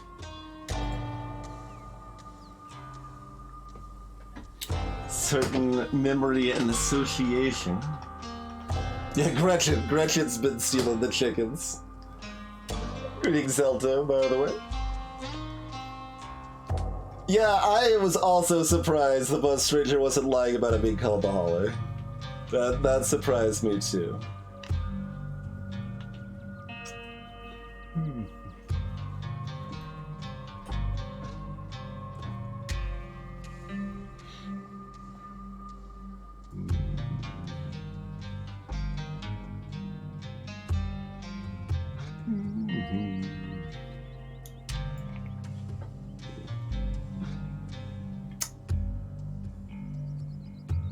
I mean, I thought we were going with him, but as soon as she started talking about it, he was not excited about it anymore. Well, I do like the lie option here. I am pro lie option, I think. But first, before we lie,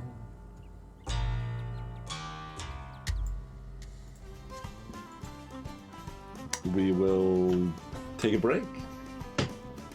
Hope everyone's enjoying Scarlet Hollow here so far. I suppose I'll link up the Kickstarter again here if anyone wants to check that out. The first chapter that we're playing here is free, and then they're working on the rest. What a wonderful shotgun! Yeah, exactly. We missed that option. Missed that option. But see you shortly, folks.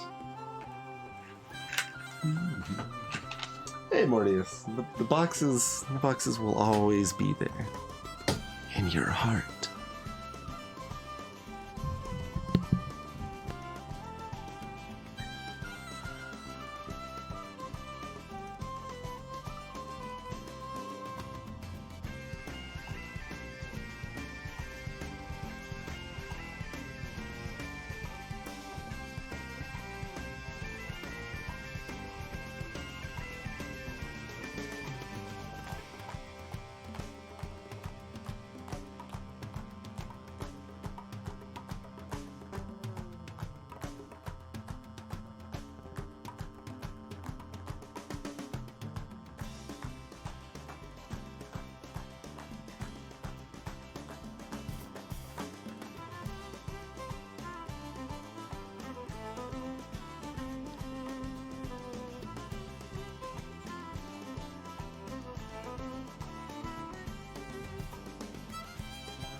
Alrighty, we return. Thank y'all for your patience.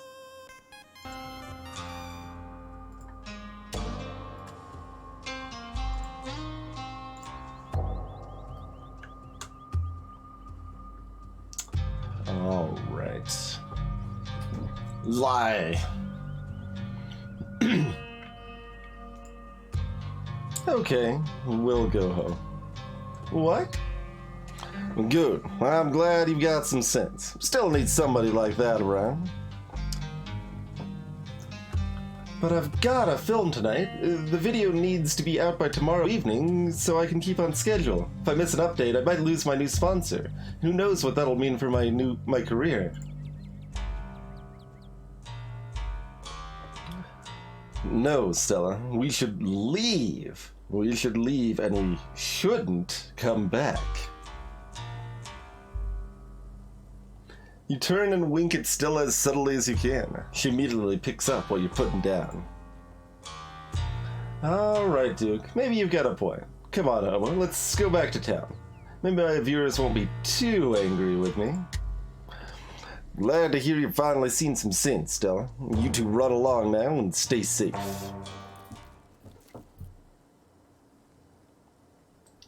Well played, Hobo. Really threw him off the trail by pretending we're going back to town. Now come on, I know how we can loop around without him noticing. Can we actually go back to town, though?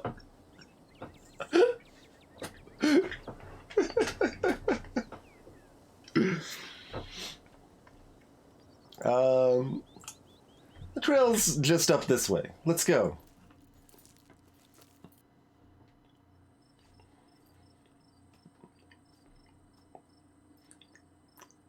There's like a bubble in my throat. There we go. Alright, this looks like a good shot. Mind holding the camera? She hands you the camera and takes position.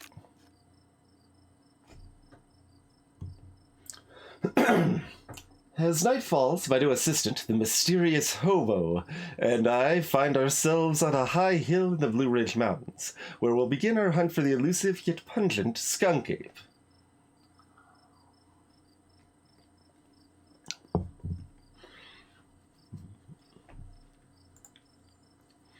Though mostly encountered in Florida, this possible relative of Bigfoot has been spotted all along the southeastern edge of the United States, including right in this very county.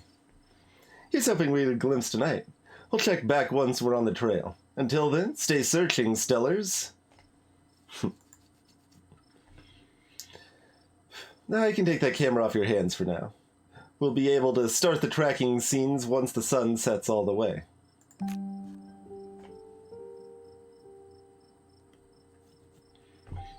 In the meantime, we get to take in all this beautiful scenery. It's gorgeous out here, don't you think?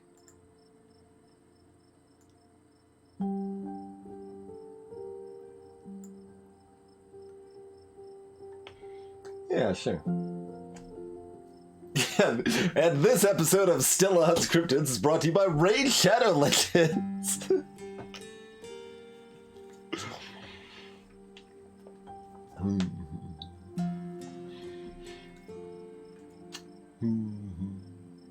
Yeah, it could have been a found footage situation, yep. Could easily see going that direction. There's a certain little touch of meta amusement with the fact that they reached out to me to do a sponsored cast of this game featuring a prominent sense of a YouTuber that is worried about sponsors and stuff.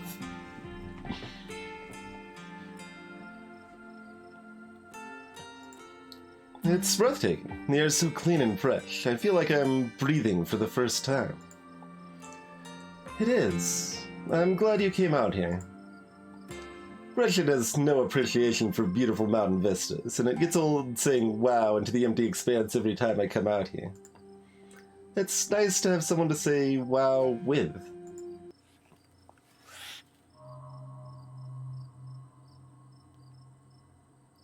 I don't know if I would call that a percussive snort, but I don't know quite what I would call that. Your quiet moment with Stella is broken by a loud, percussive snort.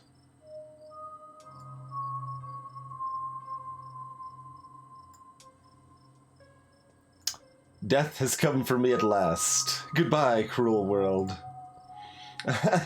No need to come to terms with your own mortality just yet. That's just the sound deer make when they want to warn the rest of their herd about big scary predators like us. Let's check it out.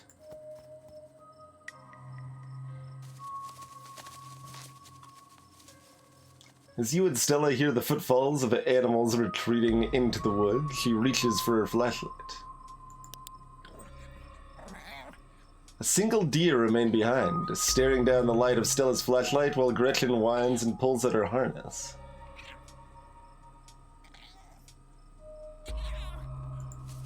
And then it's gone.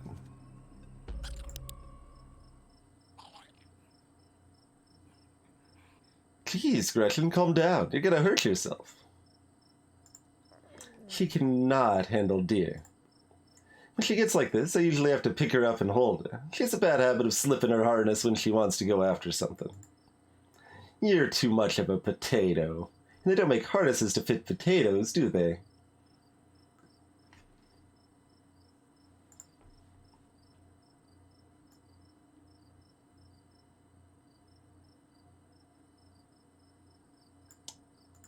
There was something wrong with that deer. Did you see its face?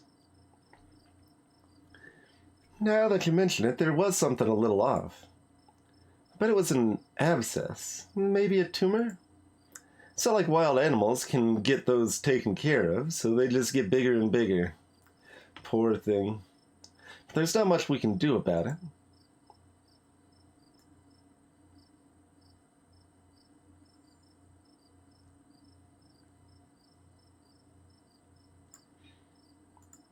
He remained silent.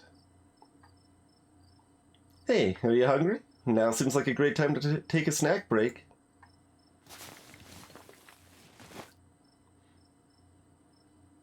Extra M&Ms. Got all sorts of options. These look like they could be something like boiled peanuts instead of whatever trash they are. As you settle down to rest, Stella breaks open a bag of assorted snacks. These sesame sticks, apparently.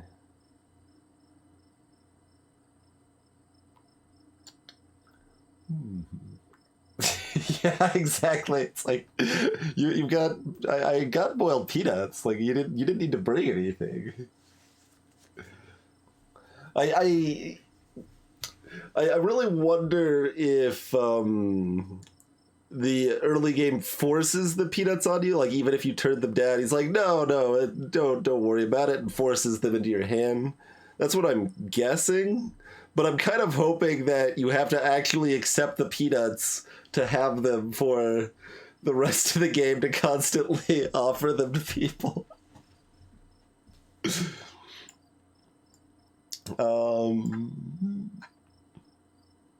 Sure. Grab a snack bar. Excellent choice. A good source of energy and chocolate. They're cherry and cashew. I hope that's okay. I like to make my own, and I tend to make them with my favorites, but I know that's not everyone's bag. I'm just a big fan of food.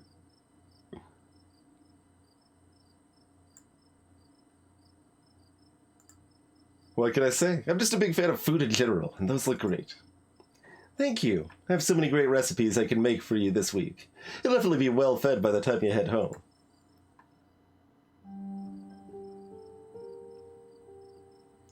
You and Stella settled down on an overlook, snacks in hand, as the quiet sounds of evening wildlife wash over you. Gretchen playing with a stick over here. So, tell me what it's like in B-Scotch. How'd you know I was from B-Scotch?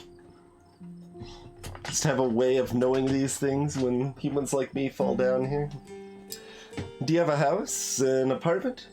Do you live with family, roommates, pets? Tell me what it's like to be hobo.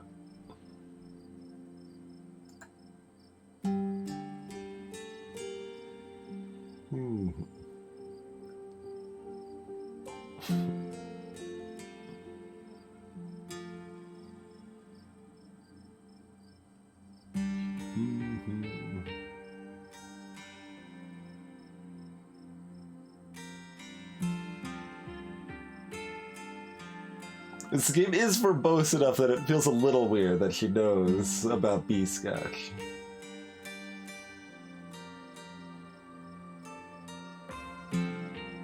So we have a variety of terrible options, basically.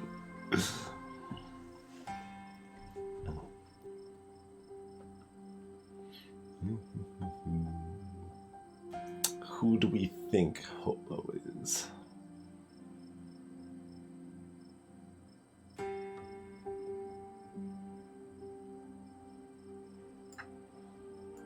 I live alone in a dingy studio apartment.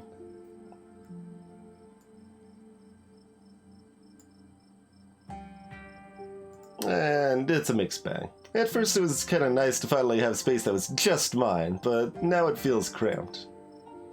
It's like I'm stuck in a closet alone, and no one can come let me out because I chose this for myself, and as far as they know, I'm happy being there. The lights flicker, the toilet is constantly getting backed up because the landlady upstairs keeps flushing her cat's litter. It smells like cigarettes for some reason, and it's home to an extremely durable population of roaches. But I guess it's home. I do what I can to spruce up the place. I got a plant. You know how they say living things are supposed to brighten up a room? When you put it like that, I wonder if staying in that old mansion is a step up or a step down for you. Maybe just a step sideways? Have you tried looking for a different place? Maybe finding a roommate? There's gotta be a better apartment than that in a big city like B-Scotch.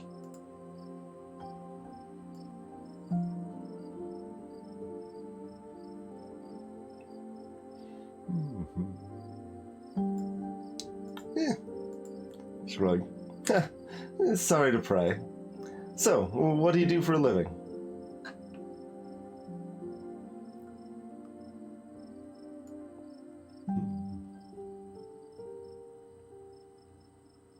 I remain silent. There's no I make less than minimum wage streaming on Twitch. Where's that option? She would associate with that option.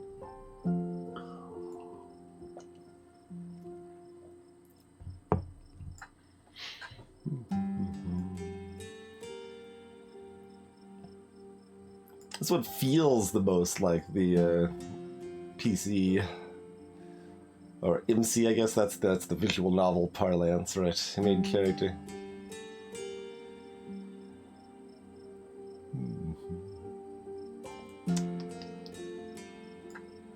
Yeah, this is more fun. I have an Etsy store where I sell assorted arts and crafts. Sometimes I'll do commissions, sometimes I'll just sort of find something on the street and fix it up with a quirky design, like giving something a mustache or painting it to look like a bee. Oh, so you're an artist, and you upcycle trash. That's cool, Hobo.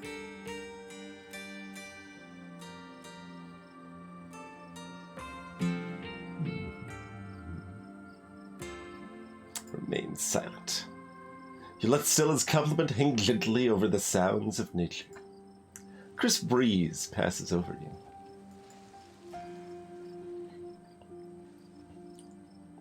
What about you? What's your living situation?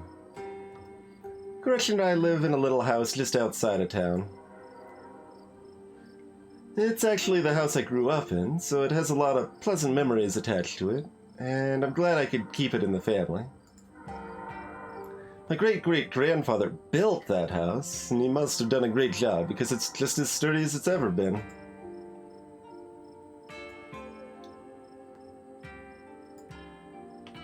I wonder if that needed both, or if it was either. It's probably either, but... I'm not sure what happened, but I'm sorry about your parents, Stella. Nothing gets past you, huh? Yeah, they're not around anymore. They died a few years back. But it's alright. I've done my mourning.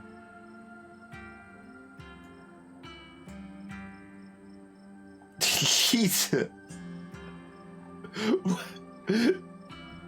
Just, you always gotta have the be an asshole for no reason option, right?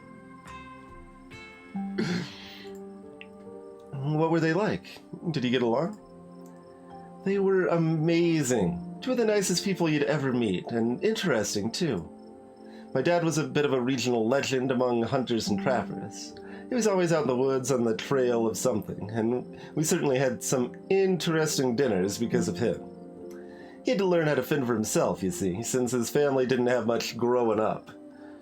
So he learned how to hunt and trap and got damned good at it. He always made sure I had food, and that I knew how to get it if I ever found myself too far from a grocery store. I could make us a pretty good salad with just what's in this clearing, if I had to, though it wouldn't exactly taste great. As for my mom, she was a saint. She was the local vet, the lady all the farms in the county knew to call if their animals were in need of something. She was smart as a whip and strong to boot. Turns out pulling calves out of 1,600-pound cows all day is a great way to build muscle. But she was gentle, too. Even the smallest mouse would get the proper care in her hands. I'm sure she's most of the reason Gretchen here is one of the oldest dogs I've ever met. So, yeah, those were my parents. Whoa. Stella immediately packs her bag and slings it over her shoulder.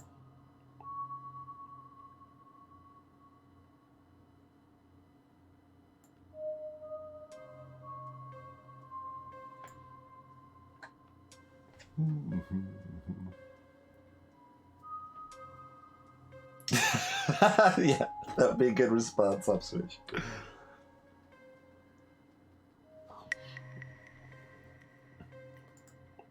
I could hear all sorts of wildlife just a second ago. Now it's quiet. You're right, and whatever made that sound is close. Here, hold Gretchen's leash for me and let's check this out.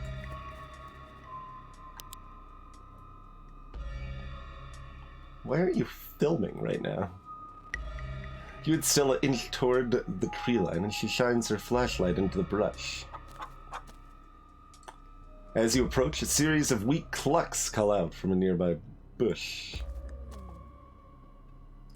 Maybe Duke's birds weren't eaten after all.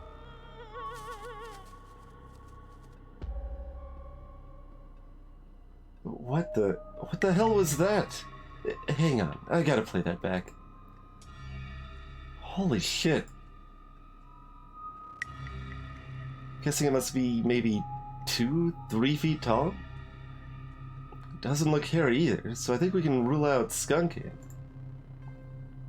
But whatever it is, it has one of Duke's chickens. Can I roll that back? That mouse wheel was supposed to roll back.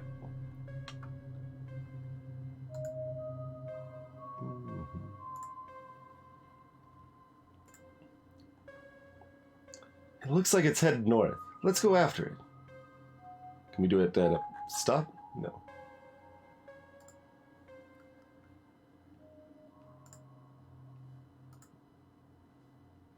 Yeah, it says mouse wheel up rolls back to earlier dial.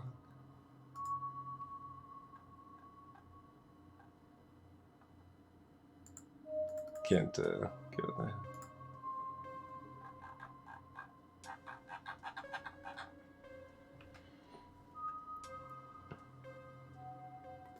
It looks like it's headed north. Let's go after it.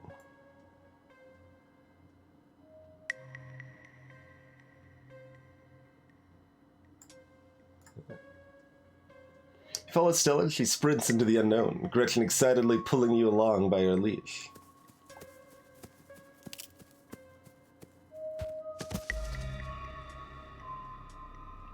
Oof.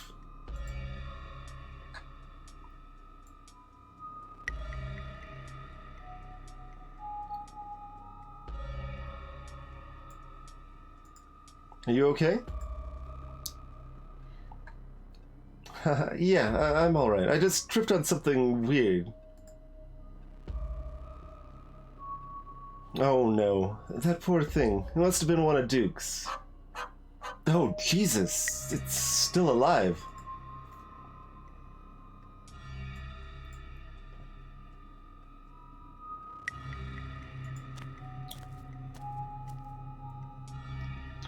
Move towards Stella to get a closer look at the chicken.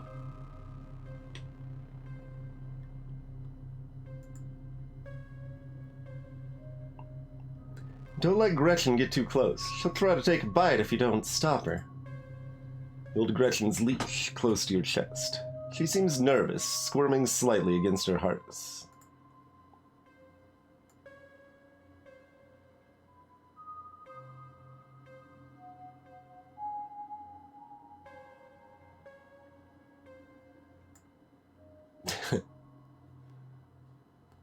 The egg is coming from inside the chicken.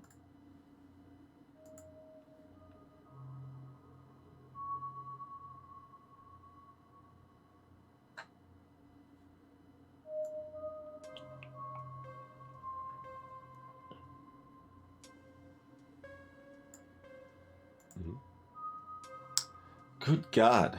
First you thought it might have been a tumor, but this is something else. The skin is stretched taut, the growth pulsing beneath. Looking more closely at the growth, you think you can see something squirming inside.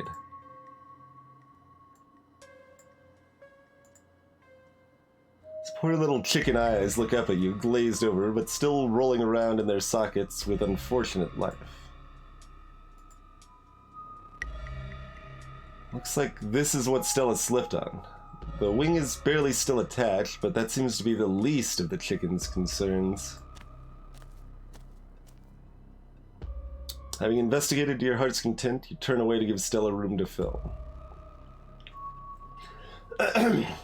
It seems we found one of Duke's chickens, folks, and she's not looking good. I'm hesitant to speculate, but she definitely seems to have some sort of growth under her skin. Could be a tumor, could be something else. Either way, I don't think there's much that can be done for her at this point. Jeez, I'm gonna have to put up some massive content warnings for this video. Hey, do you hear that? Speaking of, this game is tagged with horror, if that wasn't clear earlier, so fair warning.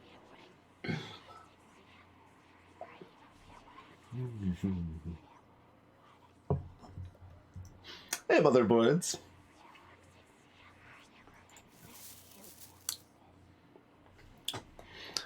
What in Sam Hill are you two doing out here? Didn't I tell you to... Birdie? Oh, Birdie, what's wrong, darling? Good God. Did y'all see what did this to her?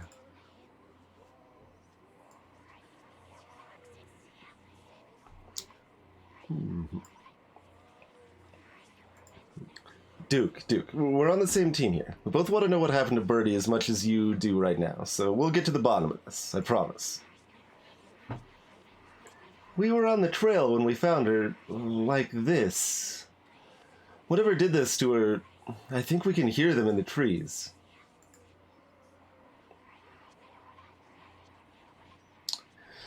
Put that camera away, for God's sake, girl. I don't want to be in another of your videos. No one needs to see me like this. No one needs to see Birdie like this. You wouldn't put her online, would you? Not when she's like this, all swollen and hurting. Dude, did you hear me? I think they're coming closer. Come out, you sons of bitches. Duke, don't shoot them. We have no idea what'll happen. Hear that, Stella? That ain't the sound of something peace-like. Whatever these things are, they'll pay for what they did to my girls.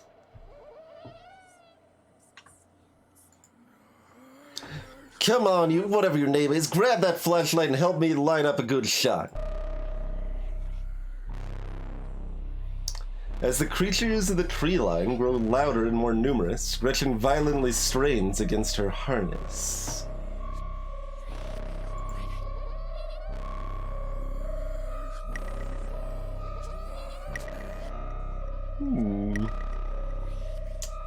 I mean, it's pretty good timing to join Motherboards.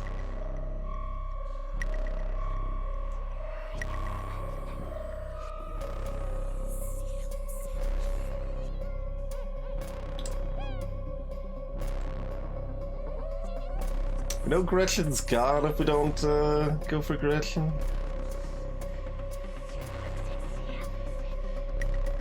exactly is happening. Yeah, like I wanna look, but save the doggo. Dive forward and scoop Gretchen into your arms just before she managed to wriggle out of her harness. Ooh, that looks fun. God damn it! You hear a body hit the ground, and then you hear a body hit the ground, and then quiet as the chaos fades and the sounds of nature creep back in.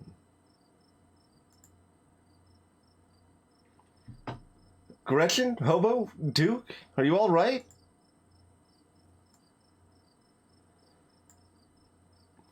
Just a little shaken up. Same. Gretchen whines and shakes in your arms. Gretchen, here, I'll take her. My poor little pup. Thanks for watching out for her. Duke? Are you okay?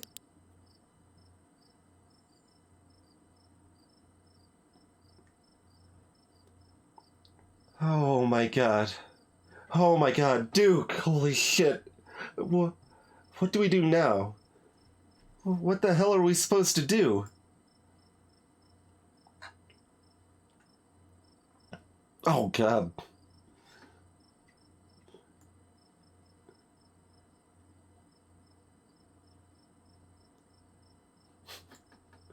Duke had a hunting accident.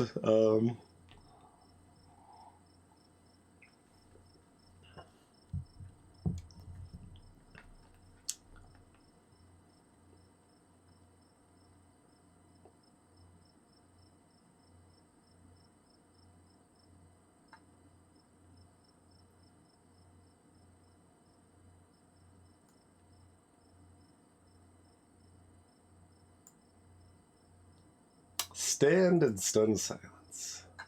You've seen dead people before, but never like this. And those things are still out there. Errant quotation mark.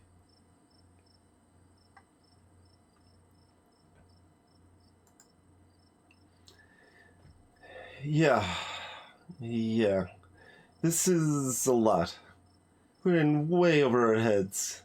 Let me just check the camera real quick. Christ, this footage is so dark and shaky.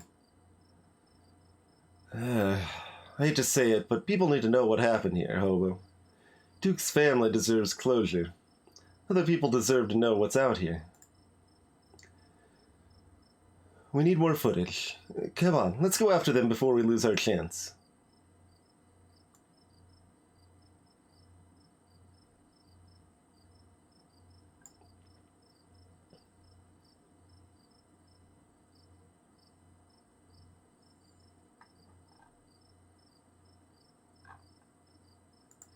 Are you sure this is a good idea, Stella?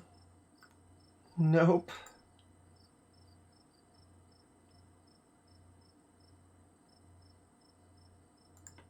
You silently nod as your eyes meet Stella's. This might be a bad idea, but it's your and Stella's bad idea to make. Stella looks for a lead. You notice a faint trail of blood leading into the woods. A Duke's shotgun blast might have tagged the creature in their scuffle.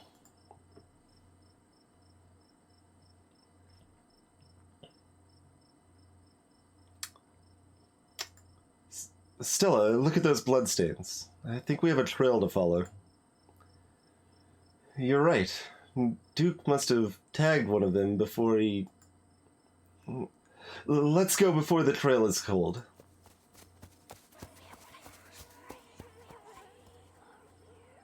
As you and Stella push through the woods, the unearthly sounds once again surround you.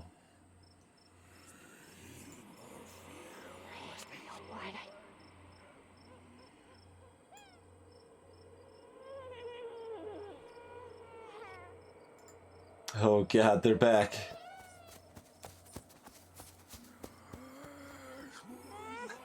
I know, we just have to keep pushing forward. I mean, do you though? Like, is it this sufficiently close?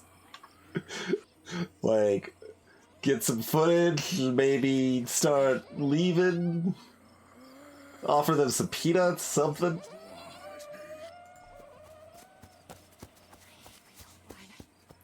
Maybe we're pushing forward on the blood trail. Stella stops in her tracks a few feet ahead of you.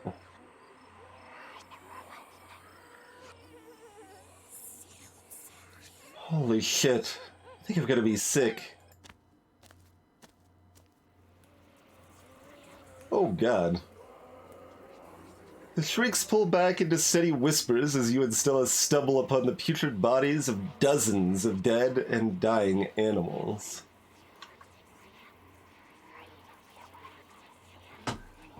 We've got a menagerie here. And a highly varied one. Like, it's very explicitly, like, a couple of each different type, really. At most. We got a couple of frogs. We got the other 2 chickens there.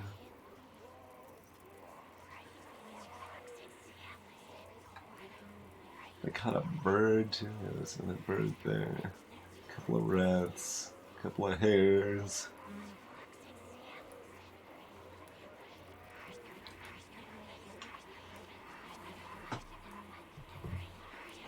So we're gonna watch one of these ripen.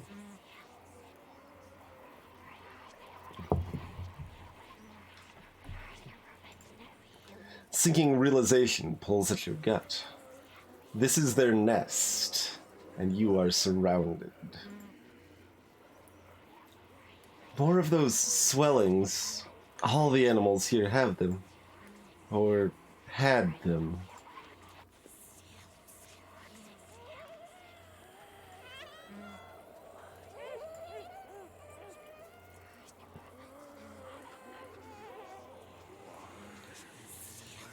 Why aren't they attacking us?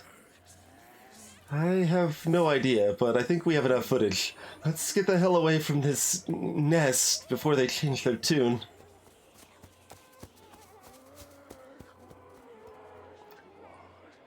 Just as you follow Stella in a mad dash through the woods, so too do the unearthly hollers and whispers of the nest. In the highest branches of trees and down on the forest floor, they're all around you, casually keeping pace with your all-out sprint.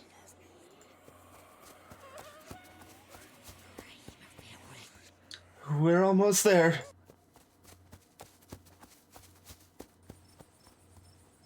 As you and Stella reach the main road, the cries of the creatures fade back into the sounds of nature. It sounds like they've stopped following us. I should get reception now that we're back on the main road. Let me find my phone so I can call the sheriff. Feel a buzz in your pocket. 6 missed calls from Tabitha. Where the hell did you go? And 13 text messages.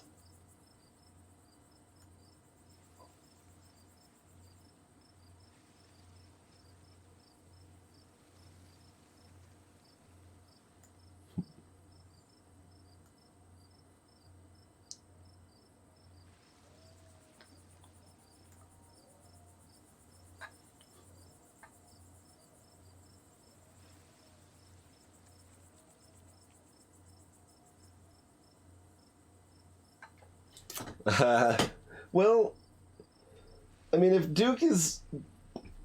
It's hard to say. Like, they seem to be utilizing live creatures for incubation, right? So,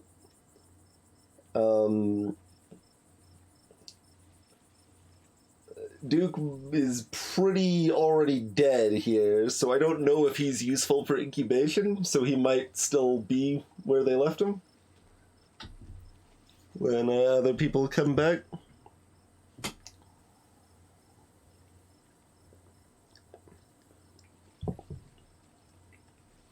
But they might eat the rest of it. Don't need to let good meat go to waste, perhaps.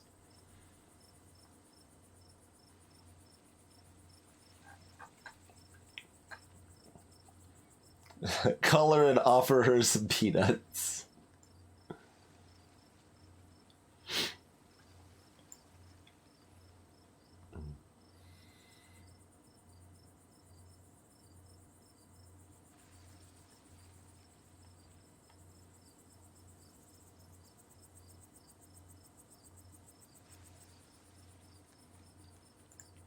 I tried to call Tabitha back, but it goes straight to voicemail.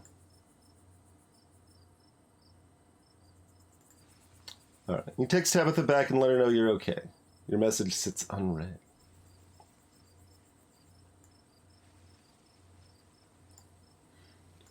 Yikes, Tabitha's been blowing up my phone.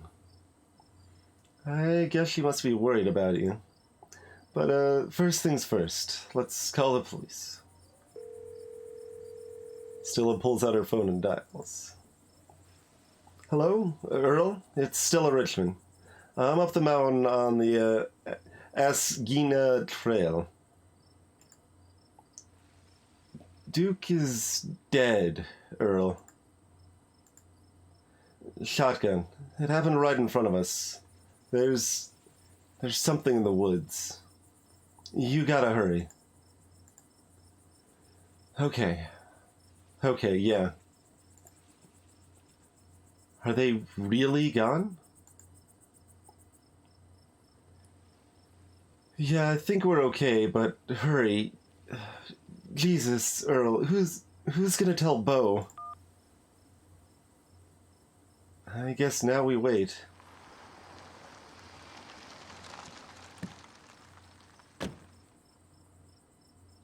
Takes a little while, but eventually a patrol car arrives at the scene. Out of it walks two officers, Sheriff Hugby and a friendly older man, and Deputy Franklin, a serious man wearing sunglasses despite it being the middle of the night. See? Right there. A thing jumps out of the woods, and then the shotgun goes off.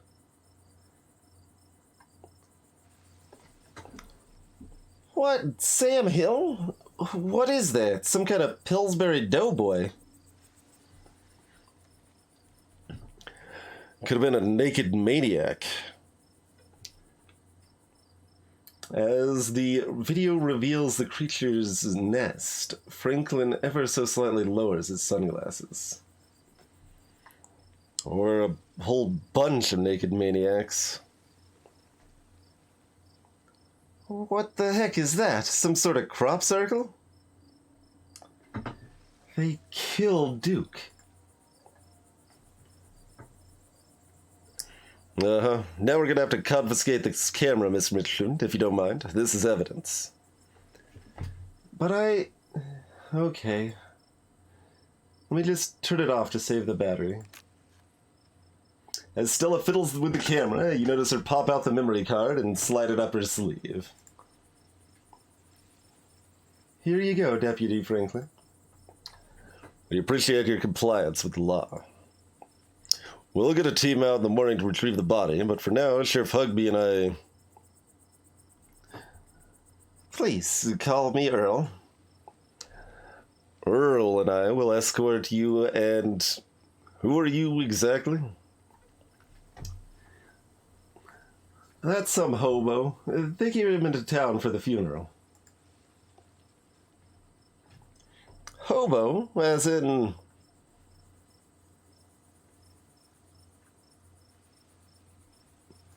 Tabitha's cousin, yeah. The hobo? Damn, didn't think he'd actually show. We'll escort you both back to town. If there's a naked maniac on the loose, it's best you don't walk back at your own. It wasn't, never mind. Why are you going out there tonight? There's a dead body in the woods. Those things out there could attack someone else. Well, it ain't exactly like old Duke's going anywhere at this point. He'll still be out there in the morning. We only have a skeleton crew at the moment. Monday nights are Deputy Derrickson's bowling nights. We'll be on the alert for any more reports of naked maniacs, but retrieving Duke will just have to wait. Now, if you'll kindly step into the vehicle, we can return you safely to your home. Okay, thank you. You can ride up front with me, little lady. That is, if your mama permits. Sure, Earl. You can hold Gretchen on the way back to town.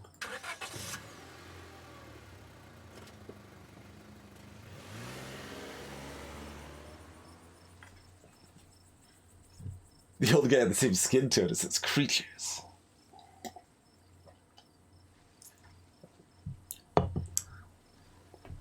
You two stay out of trouble. We'll have this all sorted out in the morning. Just get a good night's sleep. And you, whatever your name was.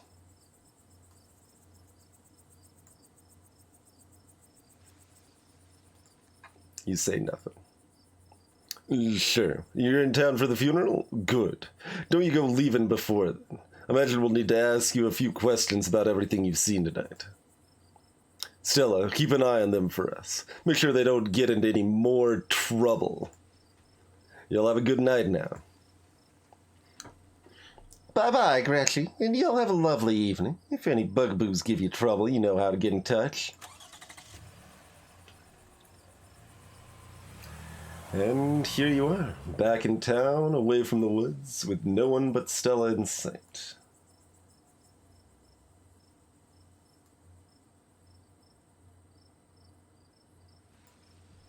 He seemed a little blasé about everything. About a man's death. I can't believe they're waiting until the morning to even start looking for him. Who knows what those things are doing to his body right now? And what's worse, I think they implied that you're a suspect even after we showed them all the footage. Sounds like the police, all right. Even the nest.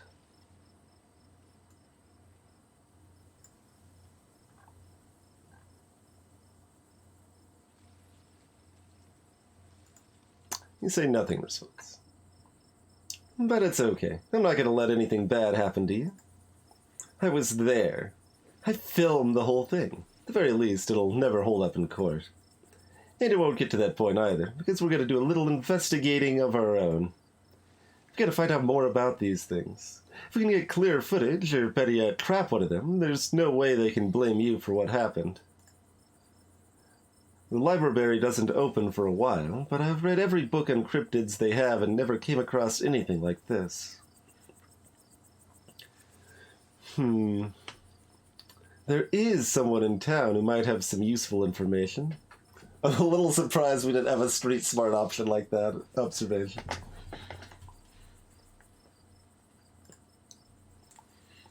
Her place isn't far. We should head over now before it gets any later.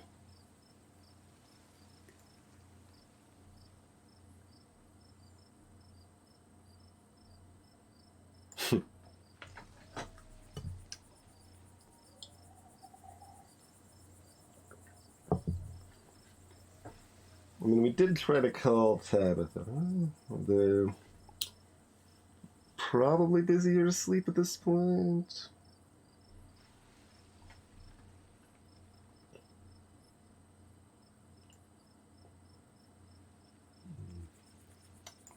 I'd feel better about this option if no one had died. Like, it seems like the appropriate level of humor if it was scary, less so when we just watch someone get themselves shot in the face.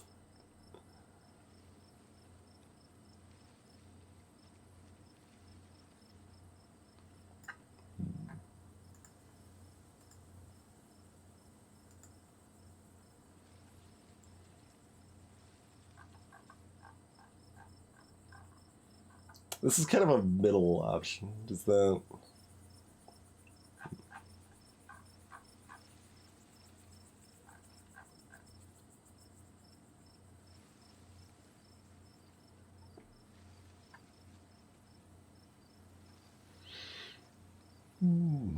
I'll follow Stella back to town.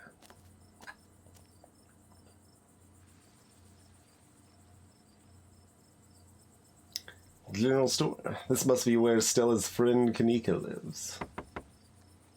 I hope she's still awake.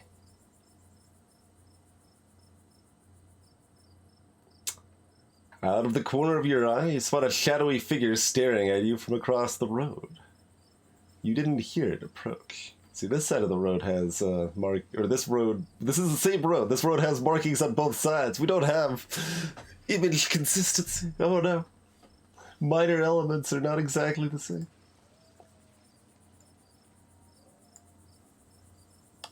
Silently get hurt. You tap Stella's shoulder and subtly direct your gaze to the shadows.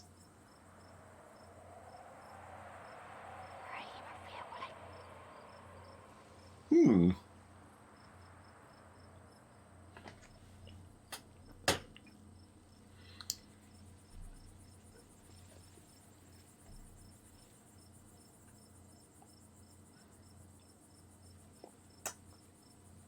there any other family that we knew about?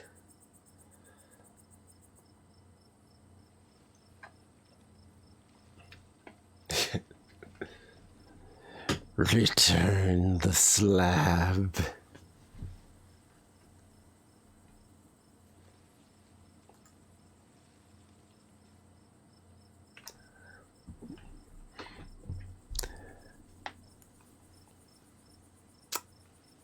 I kind of thought it would not have Stella react frequently in between, and it would just kind of end up kind of normal after that. That's why I didn't voice it yet. Because I thought it wouldn't actually be as creepy as it seems. Hobo! That's more comical than creepy. Jesus! Welcome home.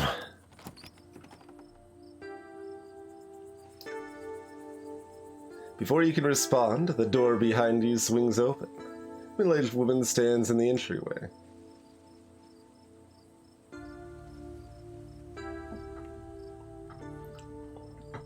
Go home, Wayne. I can't help you tonight. You look back and the figure is already gone, disappeared into the shadows of the night. I'm sorry about that, Stella. Some people just can't be helped. What brings you out here so late? And who is this? Hi, Mrs. Forsyth. This is Hobo. I was, like, in her position. Like, voice it correctly. Hi, Mrs. Forsyth. This is Hobo. Is it okay if we come in? Of course, of course. You're in luck. I just put on water for hibiscus tea. And for goodness sake, you can call me Sybil. You're an adult now, after all.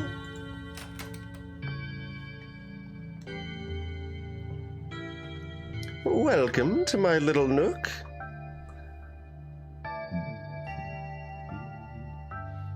She's got an entire Dewey Decimal System.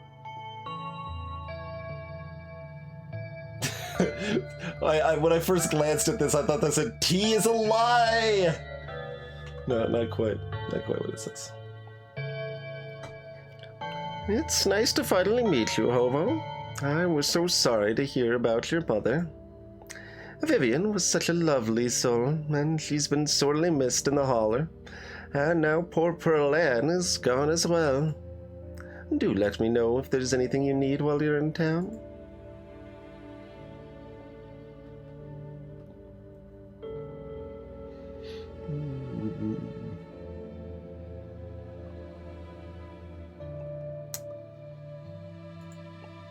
Who was that outside? Just a very sick man. No need to be worried about him. But they knew my name. We're not gonna go in on that. You hold out your bag of peanuts as a gift to Sybil. She offered you and Stella tea, after all, and it's only polite to offer something in return.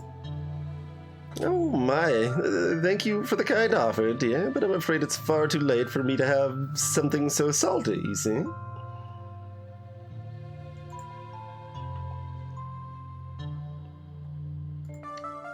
You knew my mom? Of course, dear. She was a good friend of mine for many years. She was such a lovely woman. You should come by sometime. I can delight you with unsavory tales of her youth.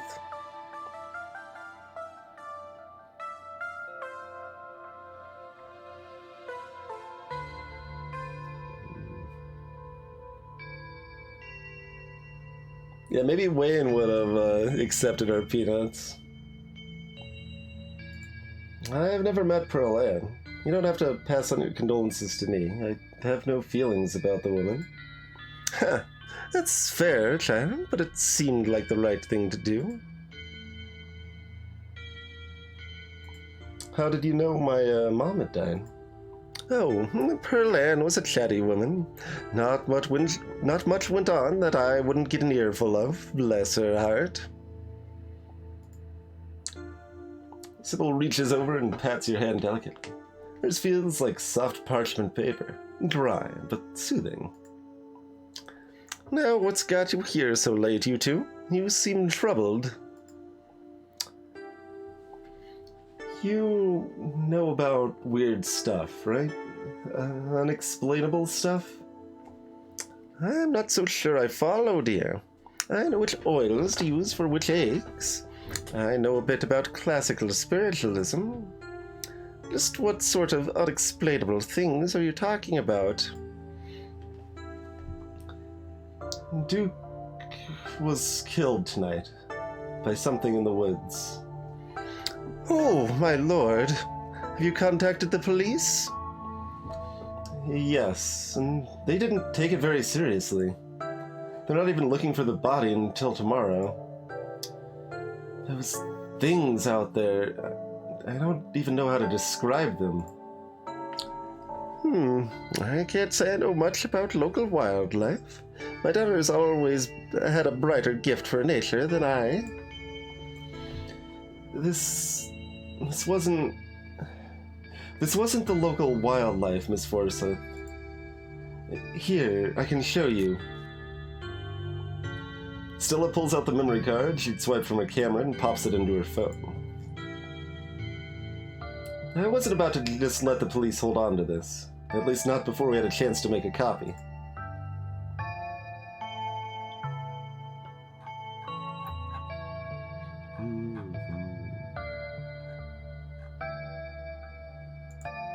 Say nothing.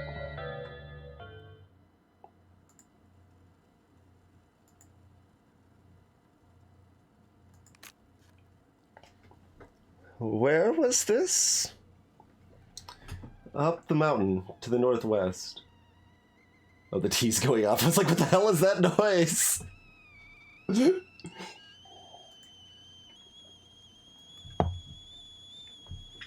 Within the town limits?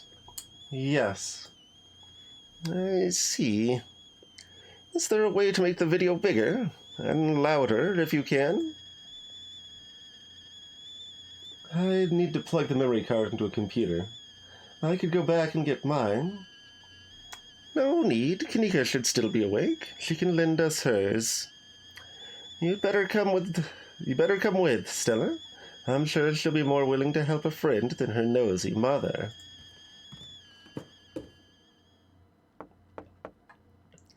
Kanika, come on out. We could use a little help. What, Mom? Oh. Hey, Stella. And Gretchen, who's a good potato. And a stranger. What are you doing in my house? I mean, I don't have the option not to, I feel.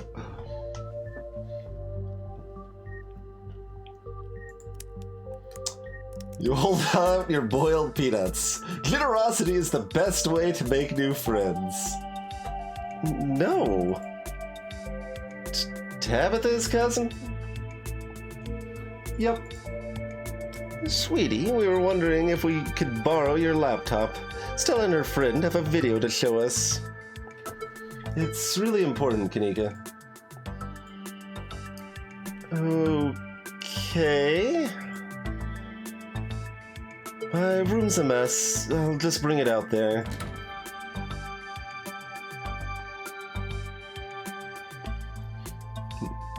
Heads up, Kanika. This is graphic. Duke got killed out in the woods tonight. It's on the recording. Wait, are you serious? Duke's dead? We can watch this without you.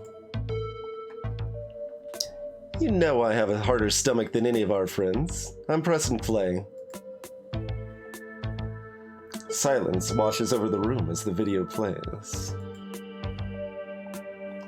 Stella, what the hell is this?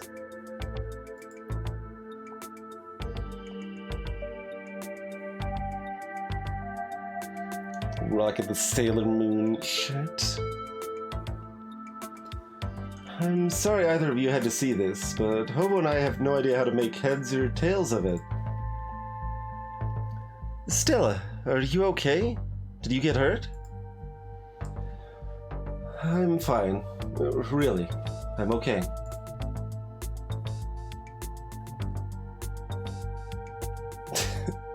Both of these options are asshole options.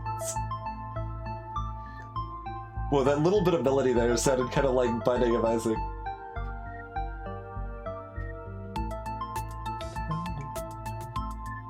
But like better. I was never that big of a fan of the Isaac music myself. It's not bad though. It's not bad. It's interesting. You remain silent. Poor Duke. Poor Bo. Has anyone told him yet? We talked to the police. I hope they told Bo, but Earl and Deputy Franklin don't seem to be in much of a hurry to do anything. I'll call him later tonight. But for now, we have something far more serious to discuss. I didn't like Duke anyway.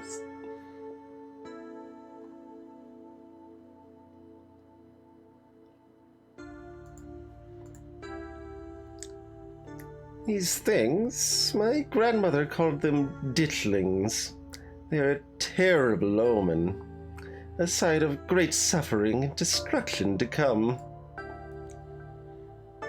Mom, come on. Whatever's doing this is serious. Stop scaring Stella and Hobo with this taily-po crap. Tally-po? Taily-poo? It's not a term I'm familiar with. A man just died. Have some respect. Kanika, sweetie, let your mother talk.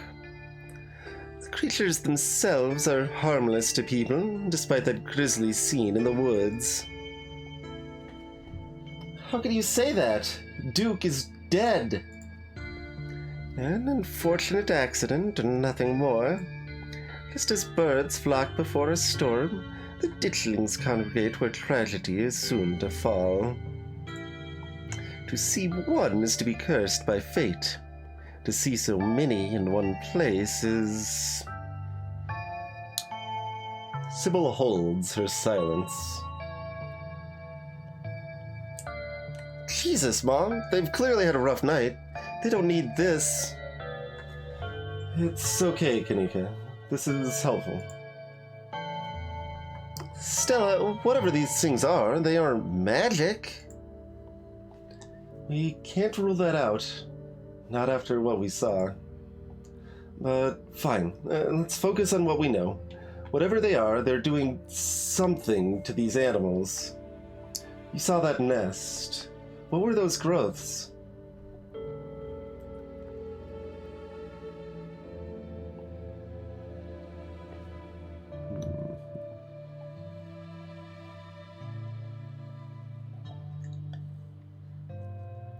Y'all are worrying too much. I saw something squirming around in that chicken. Maybe it's some sort of parasitic larval stage? part of their life cycle. But I don't want to jump to any conclusions about something this out there, not without doing some research or talking to a biologist. I'm sure there's a rational explanation that'll clear all this up. Oh dear, I'd forgotten entirely about the tea I'd put on. I fix you up a couple of cups. It'll help soothe your nerves. I don't know, it's getting late and I should let Hobo get some rest. I read them ragged today with all the hiking and running through the woods and terror.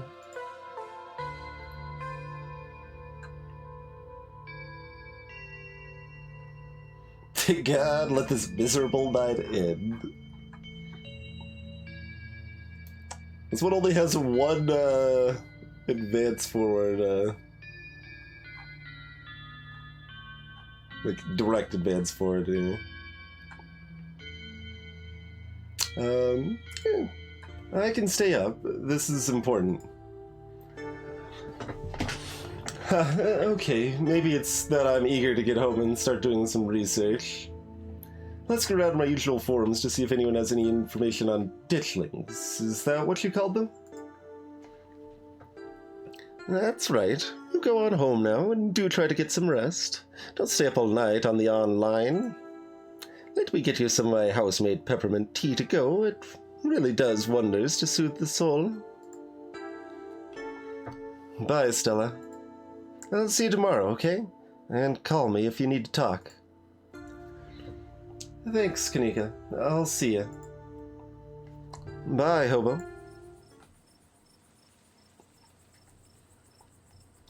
It's excellent iced or warm. Though with the nights getting chillier, warm will probably be best. Helps wake up the bones. Be careful out there, both of you. Sybil turns and closes the door behind her.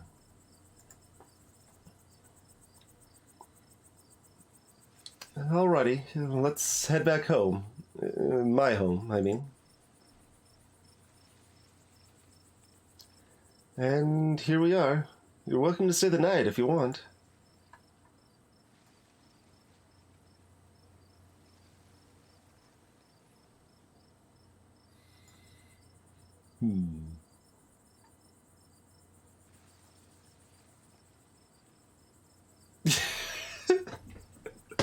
That's true observation. If we didn't end up offering boiled peanuts to Kanika, then she would have been jealous. Upset, because we offered them to everybody else.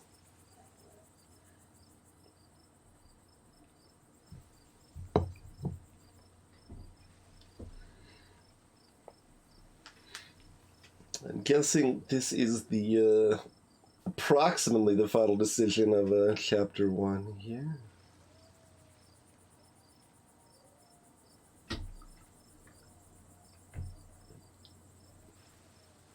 There's Derpy Pug all over the place. I'm definitely wondering how branching some of this stuff is. We didn't dive for... it's probably fairly linear. I don't know, it's hard to tell. If you're layering things right, it's not actually more work to draw most of these scenes. If you're already defaulting to drawing the ones with the dog, you're having the dog in another layer, and you can pull Gretchen out and have the scenes be mostly the same. Although she wouldn't, have her arm cupped around nothing here, probably. If there's no dog. So you'd have to change a little bit more.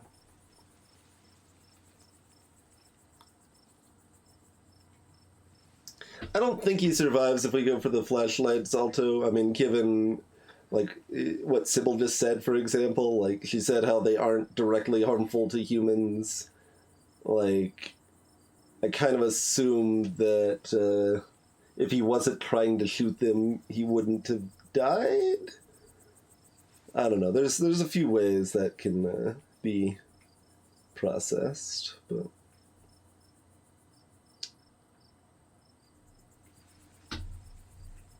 My default assumption is that things are mostly linear, and maybe we, like, Gretchen gets out of her harness, but we, like, after the gunshot and the fact that the creatures scatter, Gretchen doesn't get too far away and we can find her again. But, I don't know. It's hard to say.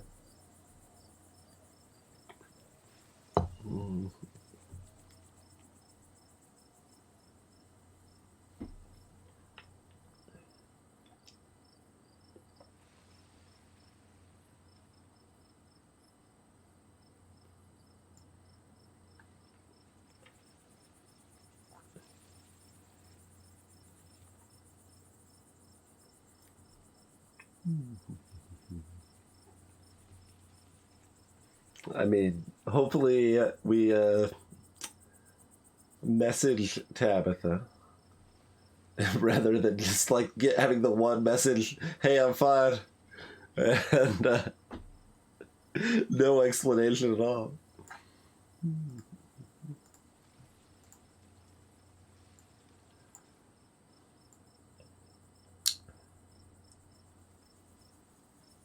It was kind of vague if Tabitha was even still going to be at the house, or... Probably? Yeah, no, she would be.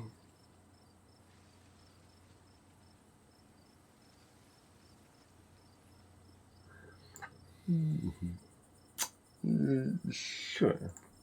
Thanks for the offer. I'm terrified of being alone tonight.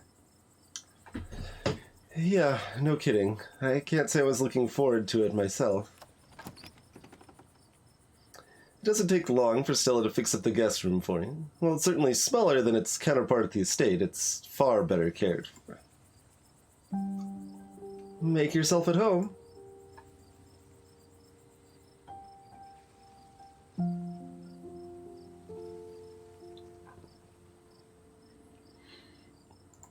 What do you make of all of this?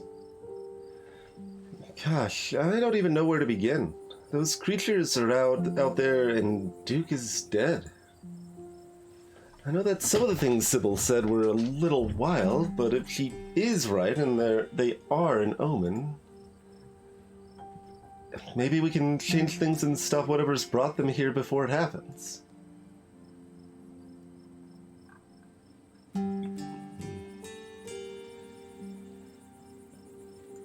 It couldn't hurt to poke around in town. I have the time. Agreed.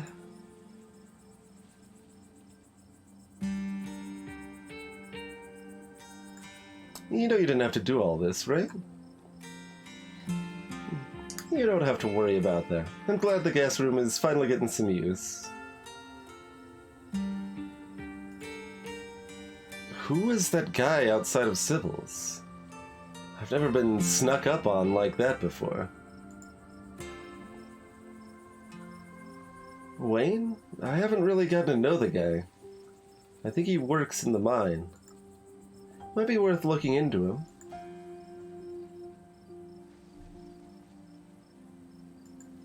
Alright. I'm exhausted. I think I'm gonna go pass out. Get some rest, Hobo. I'll see you in the morning. From the comfort of Stella's guest bed, the events of the past evening seem like something that happened to someone else. Though you could still clearly picture the terror you felt in those moments. For now, you're safe and you're warm. Eventually, the sun will rise and chase away the monsters and make them seem like nothing but bad dreams. Maybe tomorrow, if you're lucky, you'll wake up in the normal world and have a relaxing week in the mountains with a new friend. It's a nice thought, but deep down, you can't help but worry that things will only get worse.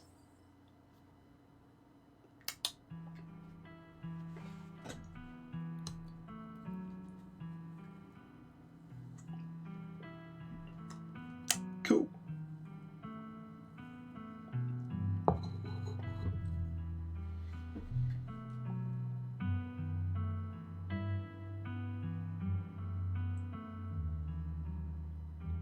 It's an interesting little, like, perspective ships here.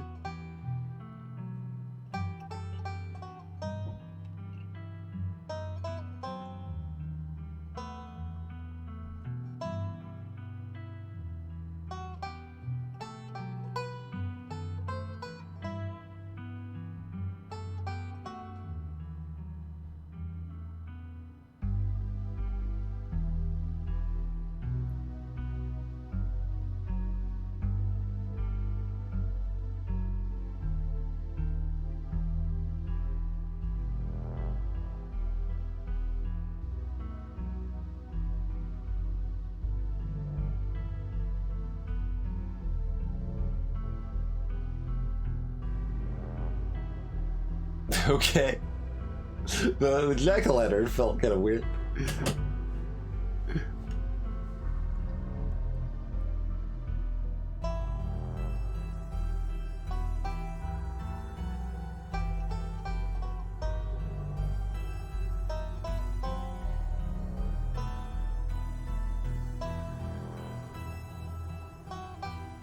It's like, yeah, this perspective of the like shift of the non-3D images is actually pretty cool because it just feels inherently just a little disconcerting, which is perfect.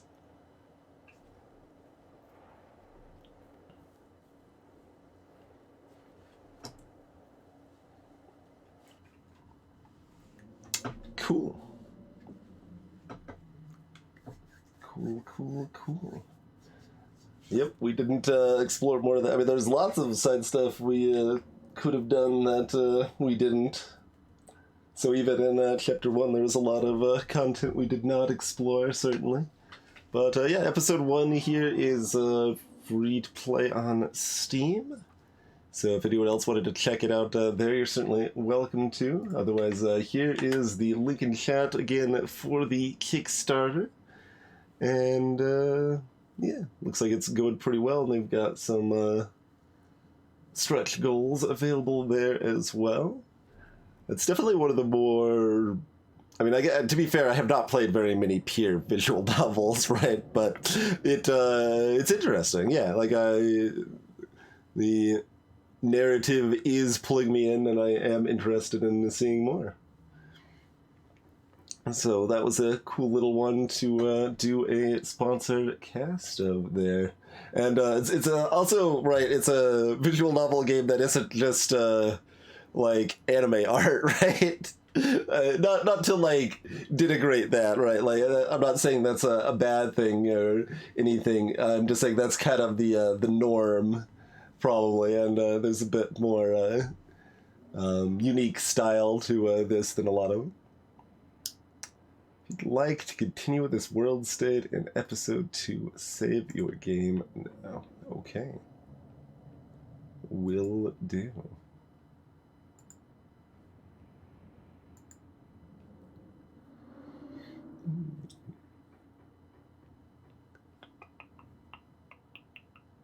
So mostly by Abby Howard and Tony Howard. Yes.